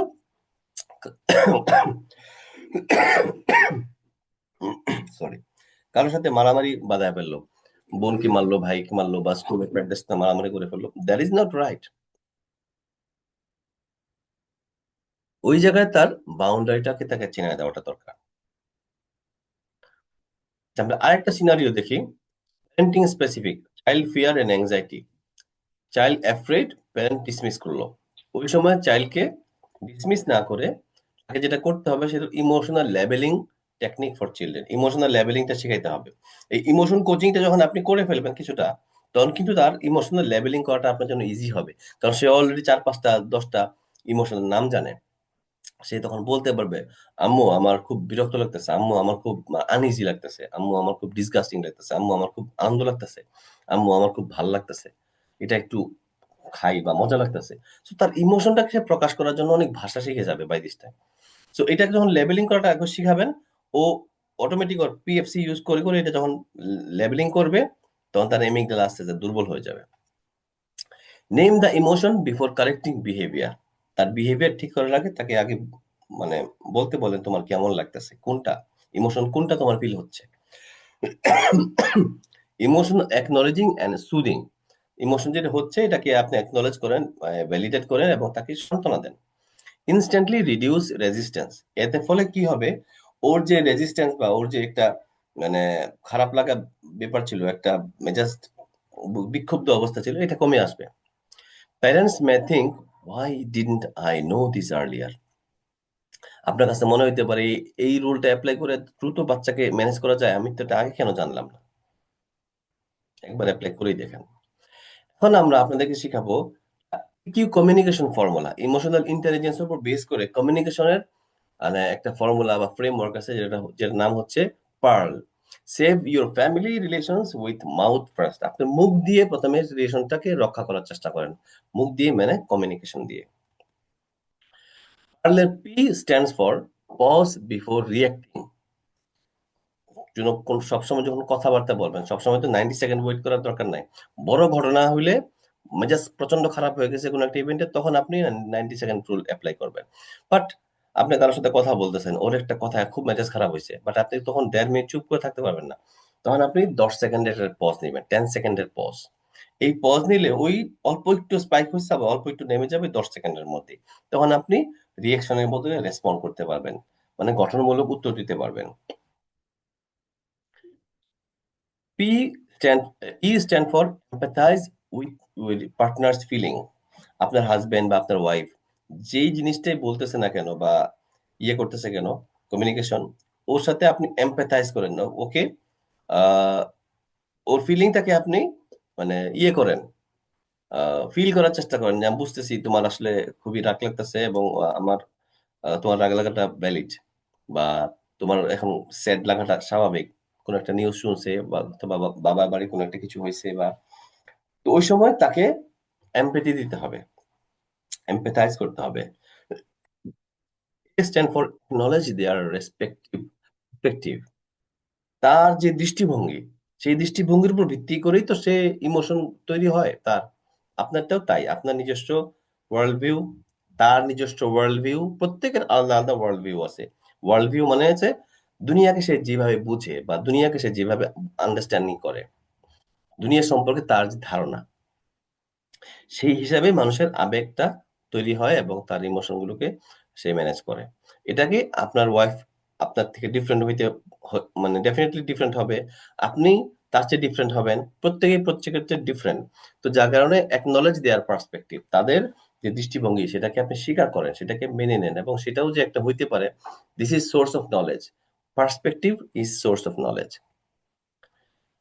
আর স্ট্যান্ড ফর রেসপন্ড থটফুলি। চিন্তা ভাবনা করে রেসপন্ড করবেন, রিঅ্যাক্ট করবেন না। রিঅ্যাক্ট করা মানে হচ্ছে ঠাস করে যেটা মাথায় আসছে ওইটাই এমিগডালা থেকে চলে আসছে। আর রেসপন্ড হচ্ছে পিএফসি থেকে আসছে, এখান থেকে আসছে। 10 সেকেন্ড, 9 সেকেন্ড, 2 সেকেন্ড, 5 সেকেন্ড আপনি এইভাবে করে ইয়ে করলেন। কেউ এসে বললো যে তোমাকে তমুকে গালি দিয়েছে, এটা বলছে, হ্যাঁ এত বড় সাহস আমাকে এটা বললো, উইথিন 1-2 সেকেন্ড আপনি রিয়াকশন দিয়ে 10 সেকেন্ডের মধ্যে বিশাল বড় একটা গালি দিয়ে ফেললেন। আচ্ছা ও আমাকে এটা বলছে, 4-5 সেকেন্ড, 9 সেকেন্ড আপনি ই করার পরে ওর দৃষ্টিভঙ্গি থেকে ও বলছে। এখন ও বললে তো এটা আমি হয়ে গেলাম না? আমি তো জানি আমি কেমন। সো ও আজকে আমাকে বলবে আমি অনেক ভালো, কালকে বলবে অনেক খারাপ। ওর দৃষ্টিভঙ্গি চেঞ্জ হইতে পারে। বাট আমি তো এজ ইট ইজ আমি আছি। এই যে গঠনমূলক চিন্তা এবং এটার ফলে নিজেকে শান্ত রাখার যে দক্ষতা, এটা কিন্তু ওই আপনি যদি 10 সেকেন্ড রুলটা ফলো করেন তখন কিন্তু এপ্লাই করতে পারবেন। L stand for love language use. কমিউনিকেশনের মধ্যে বিশেষ করে হাজবেন্ড ওয়াইফের কমিউনিকেশনের মধ্যে প্রত্যেকটা মানুষেরই কিছু মানে কি বললে, কি দিলে, কিভাবে করলে তাকে সে খুশি হয়, এই বিষয়টার ধরনটা মানে আলাদা থাকে। আপনি যখন আপনার পার্টনারের এই ধরনটা বুঝবেন, ওই ধরন বুঝে কথা বলবেন। লাভ ল্যাঙ্গুয়েজ আমাদের ইয়ের মধ্যে বড় একটা চ্যাপ্টার আছে, ম্যারিটাল উইজডম কোর্সের মধ্যে বড় একটা চ্যাপ্টার আছে। আপনারা অনেকেই লাভ ল্যাঙ্গুয়েজ সম্পর্কে জানেন বা আমি বিভিন্ন সময় বলেছি। সো এইটা বুঝে যখন আপনি কথা বলবেন, তখন দেখা যাবে যে কাইন্ড ওয়ার্ডস এই শব্দগুলো বলাটা আপনার জন্য ইজি হবে এবং সুন্দর, সুন্দর কথা বলার মাধ্যমে পরিস্থিতি আপনি হ্যান্ডেল করতে পারবেন। সো কমিউনিকেশন করার জন্য এই পার্ল মেথডটা যদি ফলো করেন, যে pause before reacting, empathise with your partner, acknowledge their perspective, respond thoughtfully and love language apply করে। সো ইমোশনাল ইন্টেলিজেন্সের উপর বিভিন্ন সময় বিভিন্ন রিসার্চ হয়েছে। রিসার্চে দেখা গেছে যে এটা একটা গেম চেঞ্জার, যেটা আমরা বলতেছিলাম ম্যাজিক্যাল বা গেম চেঞ্জার একটা skill. Yale center for emotional intelligence study যে রিসার্চটা করলো, তাদের রিপোর্টে আসছে couples with high EQ report 5.2x higher relationship satisfaction. মানে আপনার দাম্পত্য জীবন সুখী করার জন্য আপনার একটা দক্ষতা যথেষ্ট, একটা স্কিলই যথেষ্ট। সেটা হচ্ছে high level of emotional intelligence. আপনার টাকা পয়সা কম আসতে পারে, বেশি আসতে পারে, বাট সবসময় আপনারা হ্যাপিনেসটা মেনটেন করতে পারবেন। আপনাদের বয়স কম হবে, বেশি হবে, বয়স তো কমবে না, দিন দিন বাড়বে, আপনাদের যৌবন আস্তে আস্তে শেষ হয়ে যাবে, দুইজনই বুড়াবুড়ি হয়ে যাবেন, বাট দুজনের প্রতি দুজনের টান মহব্বত আগের মতো থাকবে বা বাড়তে থাকবে। এটা পুরা মানে ইকিউর ফলে হয়, মানি পজিশন এগুলোর কারণে কিন্তু হয় না। তারপরে বার্কলি ইউনিভার্সিটি রিসার্চ সেন্টার যেটা বের করলো যে parents trained in EQ, sorry, parents trained in EQ raise children with 89% better academic performance and 76% better social skill. মানে আপনি যখন ইমোশনাল ইন্টেলিজেন্সটা আপনার মধ্যে আয়ত্ত করে ফেলবেন, তখন কিন্তু আপনি খুব ওইটা মেনটেন করেই প্যারেন্টিং করতেছেন। একটা দক্ষতা দিয়ে আপনি ভালো মানে মানে দাম্পত্য জীবন এনজয় করতেছেন, ভালো বাচ্চা মেনটেন করতে পারতেছেন, ক্যারিয়ারে সফল হইতেছেন, সোশ্যাল লাইফ ভালো করতে পারতেছেন। বলতেছে যে এখানে আহ, তখন বাচ্চারা মানে প্রায় 90 ভাগ মানে বেশি ভালো মানে একাডেমিক রেজাল্ট করে এবং মানে সোশ্যাল লাইফ মানে প্রায় 76% বা 80%-এর মতো তারা তাদের সোশ্যাল লাইফটা বেটার হইতে থাকে। তো এটা কত অ্যাঙ্গেল থেকে এই জিনিসটা দরকার। কোর্টম্যান রিসার্চ ইনস্টিটিউট ওদের 40 ইয়ার্স এর রিসার্চ গবেষণায় যেটা দেখা গেছে যে ইমোশনাল ইন্টেলিজেন্সের যে স্কিলটা it can predict with 94% accuracy weather a marriage will last or not. আপনার দাম্পত্য জীবন যেটা আমরা শুরুতে বলছিলাম যে এটা সার্ভাইভাল একটা স্কিল। আপনার মানে ফ্যামিলিতে বেঁচে থাকার জন্য, ফ্যামিলিতে ভালো থাকার জন্য, ফ্যামিলি টিকায় রাখার জন্য এই hyper sexual, hyper distraction and hyper সোসাইটিতে আপনার সবকিছুর মধ্যে নিজেদের সংসারকে টিকায় রাখার জন্য আপনার এই ইমোশনাল ইন্টেলিজেন্সের স্কিলটা আপনাকে 94% অ্যাকুরেসিতে বলে দিবে যে আপনাদের মধ্যে যদি এটা থাকে এটা টিকে যাবে, আপনার সংসার সুন্দরভাবে চলবে। এটা যদি না থাকে বলা যেতে পারে যে আগামী কিছুদিনের মধ্যে তাদের ঝামেলা হবে। এবং কিছু কিছু দম্পতির ব্যাপারে আমার অলরেডি 94% প্রেডিকশন আছে যে ইন ফিউ ইয়ার্স তাদের ডিভোর্স হয়ে যাবে। Few years. অনেক সেলিব্রিটিদের লাইফের যতটুকু ইনফরমেশন আমাদের কাছে আসে আমরা এভাবে বলতে পারি। প্যাটার্ন প্যাটার্ন দেখে বোঝা যায়। হার্ভার্ড বিজনেস রিভিউ যে এই রিসার্চটা করছে তারা দেখলো যে families practicing EQ techniques report 5x reduction in serious conflict within 8 months. এই যে ইমোশনাল ইন্টেলিজেন্সের এই বিষয়টা কিন্তু প্র্যাকটিস করার বিষয়। এখানে 8 মাসের ধারাবাহিক প্র্যাকটিসের ফলে দেখা যায় যে দ্বন্দ্ব, ঝগড়া, কলহ, ঝামেলা, সব জায়গায় মিসআন্ডারস্ট্যান্ডিং দ্বন্দ্ব। এগুলো কমে যাচ্ছে, বা মানে হ্যাঁ, 5 হ্যাঁ, হ্যাঁ। গুণ কমে যাচ্ছে। মানে হচ্ছে এটা 100% থেকে 20% নেমে আসছে। আচ্ছা, ব্যাকগ্রাউন্ড থেকে সাউন্ড আসতেছে, আমি সবাইকে একটু মিউট করে দিচ্ছি। ওকে। তো এই রিসার্চ গুলো কিন্তু বিভিন্ন সময় বিভিন্ন স্টেজে হয়েছে এবং আহ সরকারের বাংলাদেশেও তেমন বেশ কিছু জিনিস ঘটনাগুলো। তো লাগে, কম বেশি রেগুলারই লাগে। আচ্ছা, আপনারা কাইন্ডলি একটু সিজনেবল ইয়ার এইখানে আগেই দিয়ে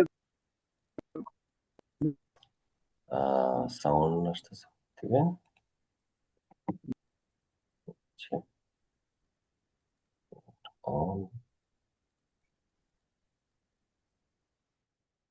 ওকে। তো এই যে রিসার্চ এবং ইয়েগুলো, এটা থেকে বোঝা যাচ্ছে যে এটা একটা মাদার অফ অল হ্যাপিনেস বা অল মানে কি বলে রিলেশনশিপ গুলো মেনটেন করা। আপনার রিলেশনশিপ ছাড়া কিন্তু আপনি বন জঙ্গলে বনবাস হয়ে থাকতে পারবেন না। You need your emotional skill and relationship management. So the big question is, are we responsible for family struggle? আমার ফ্যামিলি স্ট্রাগলের জন্য কি আমি দায়ী না?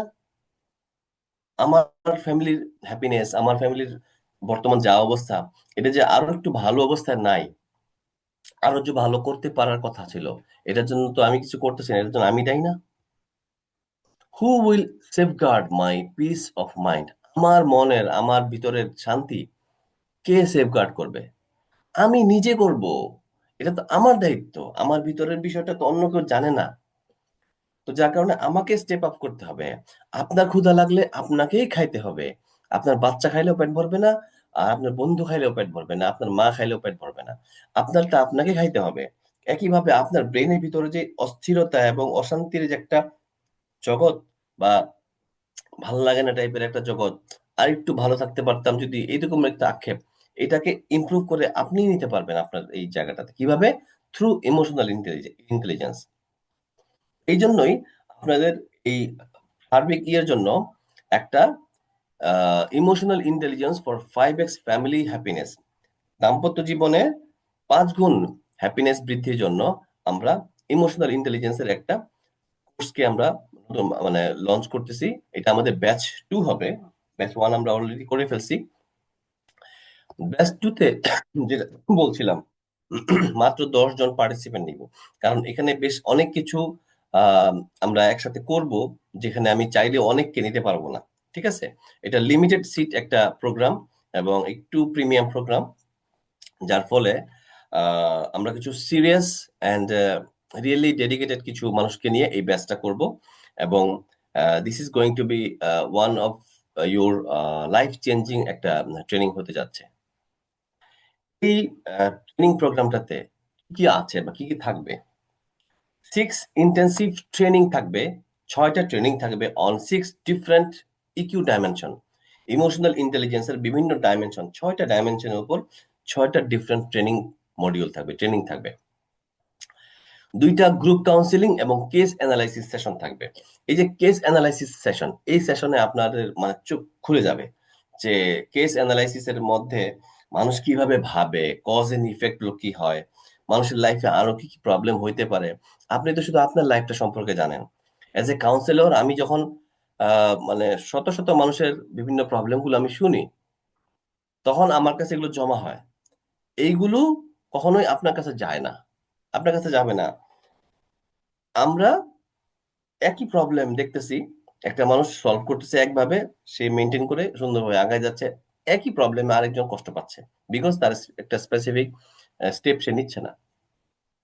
তখন আমরা অন্যের লাইফ থেকে লেসন নিতে পারবো, অন্যের লাইফের কেস স্টাডি থেকে আমরা অ্যানালাইসিস করে বুঝতে পারবো যে আচ্ছা এই এই ঘটনাগুলো ঘটে এবং মানুষ এরকম এরকমও হইতে পারে। So your wisdom will increase, and এটাই হচ্ছে নলেজের বাড়তি একটা লেয়ার, যেটা উইজডম লেয়ার হিসেবে আপনাকে আহ ইয়ে করবে, আপনার সাথে যুক্ত হবে। সো দুইটা গ্রুপ কাউন্সিলিং এবং কেস অ্যানালাইসিস সেশন থাকবে ওইখানে শুধু আমরা, এবং আপনাদের নিজস্ব প্রবলেম গুলো আপনারা যখন শেয়ার করবেন সেখানে আমরা কিন্তু ডায়াগনোসিস এবং অ্যানালাইসিস করব সেখানে। 3 নম্বরে থাকবে one private mind grooming session. Mind grooming session বলতে একটা বিষয় থাকে, যেটা হচ্ছে স্পেসিফিক আপনার মনের গভীরে, সাবকনসিয়াসের লেয়ার গুলো বের করে সেখানে রিওয়ারিং করা। এবং এই গ্রুমিং সেশনটা আমাদের একটু সময় লাগে, যার কারণে 1 ঘন্টা 10 মিনিট বা 80 মিনিটের একটা এই ডেডিকেটেড থাকবে। তো যেহেতু আমার সময় লিমিটেড, আমি যদি এখন এখানে অনেক বেশি পার্টিসিপেন্ট নেই, সবাইকে আমি 80 মিনিট করে দিতে পারবো না। বুঝাইতে পারছি? তো এইটার জন্য প্রত্যেকের সাথে আমাকে আলাদা করে অনেক কাজ করতে হবে, বসতে হবে, এবং কারো কারোর সাথে সামনাসামনি বসতে হবে, আর কারোর সাথে যারা পারবে না তাদের সাথে অনলাইনে বসতে হবে। তারপরে স্পেশাল একটা ইবুক তাদের জন্য আমি ডিজাইন করতেছি, অলরেডি লেখা প্রায় শেষের দিকে। সেই ইবুকটা আমরা তাদেরকে গিফট দিব। তারপরে ওয়ান গ্রুপ ডিনার টুগেদার, আমরা একটা ডিনারের আয়োজন করব ওই 10 জনকে নিয়ে, যেটা আমরা ঢাকাতেই করব। এখন যদি কেউ একান্ত দূর থেকে আসতে না পারে, তাকে আমরা অন্য কিভাবে কম্পেনসেট করা যাবে সেটা আমরা দেখব। বাট এই ফিজিক্যাল ডিনারটা আমরা রাখবো। আমরা চাচ্ছি এখানে একটা প্রায়োরিটি সার্কেল মেনটেন করার জন্য বা ক্রিয়েট করে তাদেরকে আমরা বেটার একটা সার্ভিস, ইন পার্সন সার্ভিস গুলো যাতে আমরা দিতে পারি। এই জন্যই 10 জনের বেশি নেওয়া আমার পক্ষে মানে পসিবল হবে না আর কি। তারপরে 2 মান্থ হোয়াটসঅ্যাপ প্যারেন্টিং সাপোর্ট, 2 মাসের একটা হোয়াটসঅ্যাপের যে প্যারেন্টিং বা ইমোশনাল ইন্টেলিজেন্স সেইটার সাপোর্ট আমরা থাকবে, প্যারেন্টিং থাকবে, সেটার সাথে আপনার হাজবেন্ডের সাথে ইস্যুস, ফ্যামিলির অন্য মেম্বারদের সাথে ইস্যু, আপনার যত বিষয়গুলো আছে পারিবারিক বিষয়, সেই বিষয়গুলো বিভিন্ন বিষয়টা আমরা এখানে এটাকে করব, কভার করব। সো আপনি একটা ভয়েস মেসেজ দিলেন বা কোনো একটা শর্ট মেসেজ দিলেন, অনেকেই আমাদের এই ট্রেনিং যারা যুক্ত আছেন বিভিন্ন প্রোগ্রামে, তারা অলরেডি আমাকে বিভিন্ন ধরনের মেসেজ দিচ্ছেন, প্রবলেম শেয়ার করতেছেন। তো আমি যেটা ইনস্ট্যান্টলি সলভ মানে অল্প কথায় অ্যান্সার দেওয়া সম্ভব, সেখানে আমরা অল্প কথায় অ্যান্সার দিচ্ছি, যেখানে সময় লাগছে সেখানে আমরা সেশন করে সেটা সলভ করছি।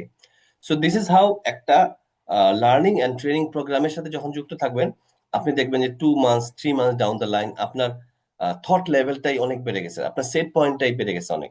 এবং এটা আপনি নিজে বুঝতে পারবেন না, একটা পর্যায়ে এসে একই ঘটনা যখন 3 মাস আগে ঘটছিল, আপনি একভাবে ডিল করছেন, রিয়াক্ট করছেন, একই ঘটনা যখন আবার 4 মাস পরে ঘটবে, দেখা যাবে যে এই নলেজ গুলোর কারণে আপনি আগের মতো ডিল করেন নাই, আপনি আরো বেটার ওয়েতে হ্যান্ডেল করছেন, অনেক ঝামেলা কম মনে হচ্ছে। আপনার লাইফে ঝামেলা থাকবেই, বাট এখন যতটুকু পেইন ফিল করবেন, ট্রেনিং এর পরে পেইনটা কমে যাবে, কারণ আপনি অনেক বেশি নেভিগেট করা শিখে গেছেন, এটা কিভাবে ডিল করতে হয়, দেখার দৃষ্টিভঙ্গিটা আপনার চেঞ্জ হয়ে যাবে। আচ্ছা, 6 এক্সটেন্সিভ ট্রেনিং গুলোর মধ্যে কি কি থাকবে? ট্রেনিং নাম্বার 1 থাকবে 5 pillars and 4 magic of family emotional intelligence, from default mindset two design mindset shifting. আপনি ওই যে ক্লাস ভাবে চলতে থাকা, ডিফল্ট ভাবে যা হইতাছে সাবকনশাসে এবং ইমোশন, এগুলোকে কিভাবে আপনার নিজের মতো করে ডিজাইন করে নেওয়া যায়, সেই ডিজাইনিংটা আপনি শিখবেন। এবং ডিজাইনিংটা যখন শিখবেন এবং প্র্যাকটিস করবেন, দিস ইজ হাউ আস্তে আস্তে আপনার নতুন হ্যাবিট ফরমেশন তৈরি হবে। এবং তখন ধীরে ধীরে একটা পর্যায়ে আপনার মানে ইমোশন, মেজাজ, মানে সবকিছু আপনার একেবারে নিয়ন্ত্রণে থাকবে। কেউ আপনাকে সহজে মানে বলে না যে ওরে নাড়াইস না, ও কেউ সহজে আপনাকে নাড়াইতে পারবে না, সহজে আপনাকে চেতাইতে পারবে না, সহজে আপনাকে পাম দিতে পারবে না, আপনাকে কেউ সহজে বোকা বানাইতে পারবে না। 2 নাম্বার ক্লাস হচ্ছে কনফ্লিক্ট আলকেমি। ক্লাসটা খুবই মানে একটা ডাইনামিক একটা ক্লাস। এই ক্লাসটা কনফ্লিক্ট, ছোট ছোট অনেক বিষয় নিয়ে দ্বিমত থাকে, ডিসপিউট থাকে, কনফ্লিক্ট থাকে। এটা যখন আপনি হাজবেন্ড ওয়াইফ ফ্যামিলি বা বাচ্চাদের সাথে এইগুলো যখন আপনি ম্যানেজ করে ফেলতে পারবেন, এটা কিন্তু আপনি অন্য জায়গাতে অ্যাপ্লাই করতে পারবেন, same skill. Transforming disgust, anger and ego into mind treasure. এগুলোকে কিভাবে মনের ভিতরে সহায় সম্পদ এবং সম্পদে রূপান্তর করতে পারবেন, ট্রেজারে রূপান্তর করতে পারবেন, সেই স্কিলগুলো আমরা এখানে কভার করব। নাম্বার ট্রেনিং যেটা থাকবে, identity shifting and 100% temper management. আপনার নিজের সম্পর্কে নিজের যে ধারণা, সেই ধারণাটা এখন একটা ডিফল্ট ধারণা রয়ে গেছে। মানুষ যেই বলছে, বাপ মা বলছে, বন্ধু বলছে, অন্য অনেকের জগাখিচুড়ি মিলে আপনার নিজের সম্পর্কে, আচ্ছা আমি মনে হয় এমনই। এই যে আইডেন্টিটি তৈরি হয়ে গেছে। কেউ বলতেছে যে ভাই আপনি তো অনেক রাগী, আপনি ধরে নিচ্ছেন হ্যাঁ আমি তো রাগী, তাহলে এখন অন্য কেউ রাগ করবে না, বাট আপনার মনে হবে যে এই রাগ করা উচিত, কারণ আপনার আইডেন্টিটি আপনাকে ট্রিগার করবে। কারণ বিহেভিয়ার ফলোজ ইউর আইডেন্টিটি। আপনার আইডেন্টিটি যেমন, আপনার বিহেভিয়ার ঠিক তেমন হবে। সো আপনি যদি গোড়ার আইডেন্টিটি সেট করে ফেলেন, আপনার টেম্পার, আপনার অ্যাঙ্গার, আপনার হট যত নেগেটিভ ইমোশনস আছে সেগুলোকে আপনি সুন্দরভাবে ম্যানেজ করতে পারবেন। Is a transforming temper and anger into emotional assets. আপনার ইমোশনাল অ্যাসেটে রূপান্তর করতে পারবেন আপনার এই টেম্পারটাকে। নাম্বার ট্রেনিং হচ্ছে dealing with stress and anxiety in daily life. আপনার ডেইলি লাইফে কিছু স্ট্রেস থাকবে, কিছু অ্যাংজাইটি থাকবে, এটা আপনি আমি কেউ ডিলিট করতে পারবো না। এখন এগুলোকে আপনি কিভাবে ডেইলি লাইফে ডিল করবেন, হাসি মুখে কিভাবে ডিল করবেন, তারপরও দিন শেষে আরে বিন্দাস একটা ফিলিং আনবেন। সো ওইটা বাড়বেও না কমবেও না, বা ওইটা বাড়বে বা কমবে, বাট আপনার শক্তি যখন বেড়ে যাবে। একটা এক্সাম্পল দিই। ধরেন আপনার বেতন হচ্ছে 50,000 টাকা। এখন আপনার জিনিসপত্রের দাম বেড়ে গেছে, আপনার বেতন বাড়ে নাই। আপনি আগে সুন্দরভাবে সংসার চালাইতে পারতেন, এখন ওই শপিংটাই করতে আপনার এখন 60,000 টাকা লাগে, 70,000 টাকা লাগে। আপনার বাড়তি একটা নাভিশ্বাস উঠে গেছে। আপনার টাকার মান, মানে পরিমাণ কিন্তু ঠিকই আছে, বাট জিনিসপত্রের দাম বেড়ে গেছে। এখন আপনার কষ্ট হচ্ছে। এখন আপনার চাওয়াটা কি, জিনিসপত্রের দাম কমে যাক? এটা তো কোনোদিন হয় না, এটা আপনার নিয়ন্ত্রণেও নাই। আপনার চাওয়াটা হবে জিনিসপত্রের দাম যেমনি বাড়ছে, আমার স্যালারি কিভাবে দ্বিগুণ করা যায়। আমার স্যালারি যদি এখন 1 লাখ করে ফেলি, আমার ইনকাম যদি আমি 1 লাখ করে ফেলি, তাহলেই তো কষ্টটা কষ্ট রইল না। তখন আপনি 70,000 টাকার শপিং করতে পারতেছেন, কিন্তু বাজার যা লাগতেছে করতে পারতেছেন। এই 50 টাকার চাউল 100 টাকাও কিনতে পারতেছেন, বিকজ আপনার ইনকাম বেড়ে গেছে। আপনার মেন্টাল স্ট্রেংথ যখন বেড়ে যাবে, ইমোশনাল স্কিল যখন বেড়ে যাবে, তখন আপনার লাইফে যে সমস্ত ডেইলি লাইফের প্রবলেম, সেগুলোকে খুব হালকা মনে হবে। That is the game changer idea. বুঝাইতে পারছি? আপনার প্রবলেম আমি এসে সলভ করে দিব না, দুনিয়ার কেউ এসে আপনার প্রবলেম সলভ করে দিবে না। আপনার প্রবলেম আপনি নিজেই সলভ করবেন। আগে 3 ঘন্টা কাজ করে প্রবলেমটা সলভ করতে হইতো, 2 দিন মেজাজটা খারাপ থাকতো। এখন আপনি মানে 5 মিনিটে প্রবলেম সলভ করে ফেলবেন, 2 ঘন্টার মধ্যে আপনি ফুরফুরা। দ্যাট মিনস ইউর ক্যাপাসিটি বেড়ে গেছে। বুঝাইতে পারছি? ওই যে একটা কথা বলছিলাম যে প্রবলেমের সাইজ হইতেছে 50, আর আপনার সলিউশন ক্যাপাসিটির সাইজ হচ্ছে 30। আপনি তো চাপের মধ্যে থাকবেনই। আপনার সলিউশন বা মেন্টাল স্ট্রেংথটাকে যখন 80 বানায় ফেলবেন, তখন আপনার প্রবলেমের চেয়ে আপনার শক্তি বেশি। তখন আপনার কাছে লাইফ আনন্দদায়ক মনে হবে। হ্যাপিনেসটা এভাবেই বাড়বে। 5 গুণ হ্যাপিনেস কিভাবে হবে? আপনার লাইফের প্রবলেম কি সলভ হয়ে যাবে বা আম, হাওয়া হয়ে যাবে না, এটা থাকবে। বাট এটাকে ডিল করার জন্য আপনার যে শক্তি, সেই শক্তিটা অনেক বাড়বে। 5 নাম্বার ট্রেনিংটা কি থাকবে? Romantic emotional regulation for true success.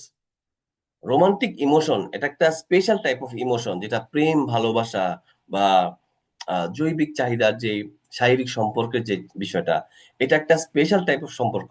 এই জায়গাটাতে যেই সমস্ত মানুষ দুর্বল, তাকে সহজেই মানুষ অ্যাটাক করে, তাকে ধসায় ফেলতে পারে। হানি ট্র্যাপ বলতে এক ধরনের ট্র্যাপ আছে, আপনারা জানেন না? বড় লোকদেরকে বা যারা একটু লুচ্চা কিসিমের মানুষ, তাদেরকে কি করে, সুন্দরী মেয়েদেরকে দিয়ে পাঠায়া এমন এমন ভিডিও বানাবে, যার ফলে ওকে পরে ভিডিও লিকেজ করার ব্ল্যাকমেইল করে তাকে ইয়ে করবে। এই যে জেফ্রি অ্যাপস্টেইনের যে ফাইলগুলো ইয়ে করছে, আইল্যান্ডে যে তারা এত মানে মানে অমানসিক কাজ, মানে অমানুষের মতো পশুর মতো আচরণগুলো করছে, শিশুদেরকে নিয়ে তারা যে এইভাবে পাশবিক নির্যাতন করে করে তাদের পৈশাচিক আনন্দ, মানে তারা চিরিতার্থ করছে। এগুলো ভিডিও রেকর্ডিং করে করে বিল গেটস কে ইয়ে করবে, ব্ল্যাকমেইল করবে, ওর দিয়ে যা ইচ্ছা তাই করাবে, এলন মাস্ককে করাবে, ট্রাম্পকে করাবে। তো প্রত্যেকে যাকে যাকে দরকার তাকে এনে এই হানি ট্র্যাপের একটা বিগার ভাষণ হইতেছে জেফ্রি অ্যাপস্টাইন। বুঝাইতে পারছি? তো যেই মানুষটা ইমোশনাল, এই নিজের রোমান্টিক ইমোশনকে খুব কন্ট্রোল করে রাখতে পারে, খুব প্রপারলি মেনটেন করতে পারে, তার ওয়াইফ ছাড়া কোনো সময় কারোর সাথে সে বিছানা যাবে না, তার হাজবেন্ড ছাড়া কারোর সাথে সে হাসি মুখে একবার মানে রোমান্টিক কোনো মেসেজ দিবে না, কথাবার্তা বলবে না। ওই মানুষ লাইফের ক্যারিয়ার সব জায়গাতে সাকসেসফুল হবে, বিকজ তার ওই জায়গাটাতে একেবারে সীসা ঢালা প্রাচীর দিয়ে সে এখানে আটকে রাখছে। তার ওই রোমান্টিক ইমোশন কিভাবে তাকে সাকসেসফুল লাইফে নিয়ে যায়, সেই বিষয়টা আমরা ওই ক্লাসে ওই ট্রেনিং এ শেয়ার করব। Standing strong on hyper sexual society. পিচ্ছিল এই হাইপার সেক্সুয়াল পরিবেশে, যেখানে আমার যে কারোর সাথে ফ্লার্টিং করা, নিজের চরিত্র নষ্ট করাটা, একেবারে ট্রেন্ডিং হয়ে ভাষায় দেওয়াটা অনেক ইজি। ওইখানে যদি আমি স্ট্রং হইতে পারি, আমি তো ইউনিক হয়ে গেলাম। আমার হাজবেন্ড আছে, আমার ওয়াইফ আছে, আমি কেন অন্য জায়গায় করব? আপনার যেমন ওয়াশরুমের চাপ লাগলে বাথরুমের স্পেসিফিক জায়গা পর্যন্ত না যাওয়ার আগ পর্যন্ত যেমন আপনি ধরে রাখেন, আপনার ওই রোমান্টিক ইমোশনও specific right person right time আসার আগ পর্যন্ত ধরে রাখতে হবে। That is the skill, that is one of the very good emotional skill.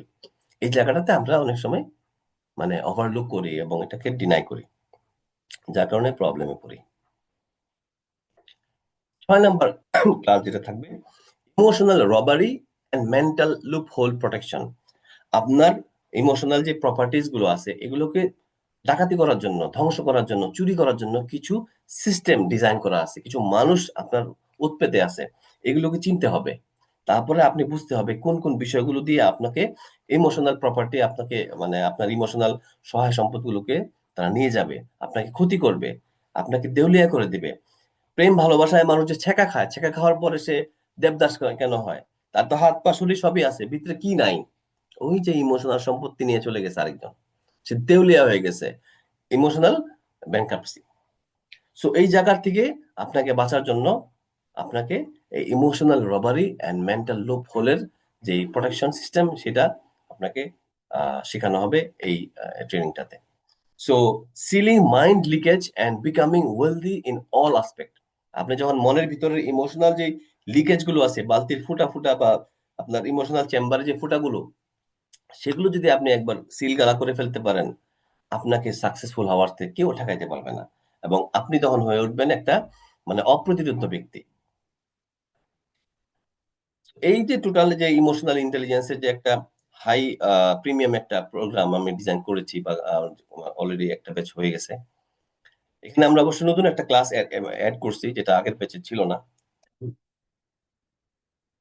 6টা ট্রেনিং এর দামই আছে 1,20,000 টাকা। 2টা গ্রুপ কাউন্সিলিং এবং কেস অ্যানালাইসিস এর প্রাইস আছে 20,000 টাকা। ওয়ান প্রাইভেট মাইন্ড গ্রুমিং সেশনের প্রাইস আছে 5,000 টাকা। 2 মাসের হোয়াটসঅ্যাপ প্যারেন্টিং অ্যান্ড ইসের ইমোশনাল ইন্টেলিজেন্স সাপোর্ট, এটা আছে 14,000 টাকা। Special ebook on family intelligence, এটা 1,000 টাকার একটা ভ্যালু আছে। ওয়ান গ্রুপ ডিনার টুগেদার, এটা কোনো প্রাইস নেই, এটা priceless. It's just relationship and এটার একটা ডিফারেন্ট টাইপের একটা বিষয় হবে। সো অল টুগেদার আমাদের এই প্রোগ্রামটা ভ্যালু আছে 1,60,000 টাকা। বাট আমরা এটাকে একটা স্কলারশিপ প্রোগ্রামের আওতায় নিয়ে আসছি। এটাকে আমরা 80% স্কলারশিপে 32,000 টাকা। আপনার লাইফের সবচেয়ে ইম্পর্টেন্ট যে জিনিসটা দরকার, সেই জিনিসটা ভ্যালু আপনার কাছে 10 লাখ টাকা হইলেও মেবি আপনার কাছে রিজনেবল মনে হবে, কারণ ওইটার ভ্যালু আপনি যখন বুঝতে পারবেন। বাট আপনি যখন দেখতেছেন যে আপনার ইমোশনাল ইন্টেলিজেন্সটা যদি একবার আপনি অ্যাচিভ করে ফেলতে পারেন এবং লেয়ার বাই লেয়ার আপনি গ্রো করতে পারেন, তখন কিন্তু আপনার 360 ডিগ্রি হ্যাপিনেস এন্ড আপনার সাকসেস, এগুলা কেউ আটকাইতে পারবে না। আর আপনি যদি এটা না নেন, এগুলা কেউ আপনাকে দিতেও পারবে না। তো এটার জন্য 30-32 হাজার টাকা ভেরি রিজনেবল। বাট তারপরও আমরা এটাকে আরেকটু কমিয়েছি, এটাকে আমরা 90% একটা জেনারাস অফার বা উদার দৃষ্টিকোণ থেকে যাতে সবাই অ্যাফোর্ড করতে পারে, সেজন্য আমরা মাত্র 10 জনকে নিব আমরা। সো যাদের কি বলে আর্থিক প্রবলেম আছে বা একটু আহ, পরে করবেন, সো নো প্রবলেম। বাট আমার কাছে মনে হয় যে যাদের এটা রেঞ্জের ভিতরে আছে এবং ইউ নিড ইট, মানে ইউ আর মোস্ট ওয়েলকাম। আমরা এটাকে আরেকটু আর্লি বার্ড অফার রেখেছি, সেটা হচ্ছে প্রথম 5 জনের জন্য।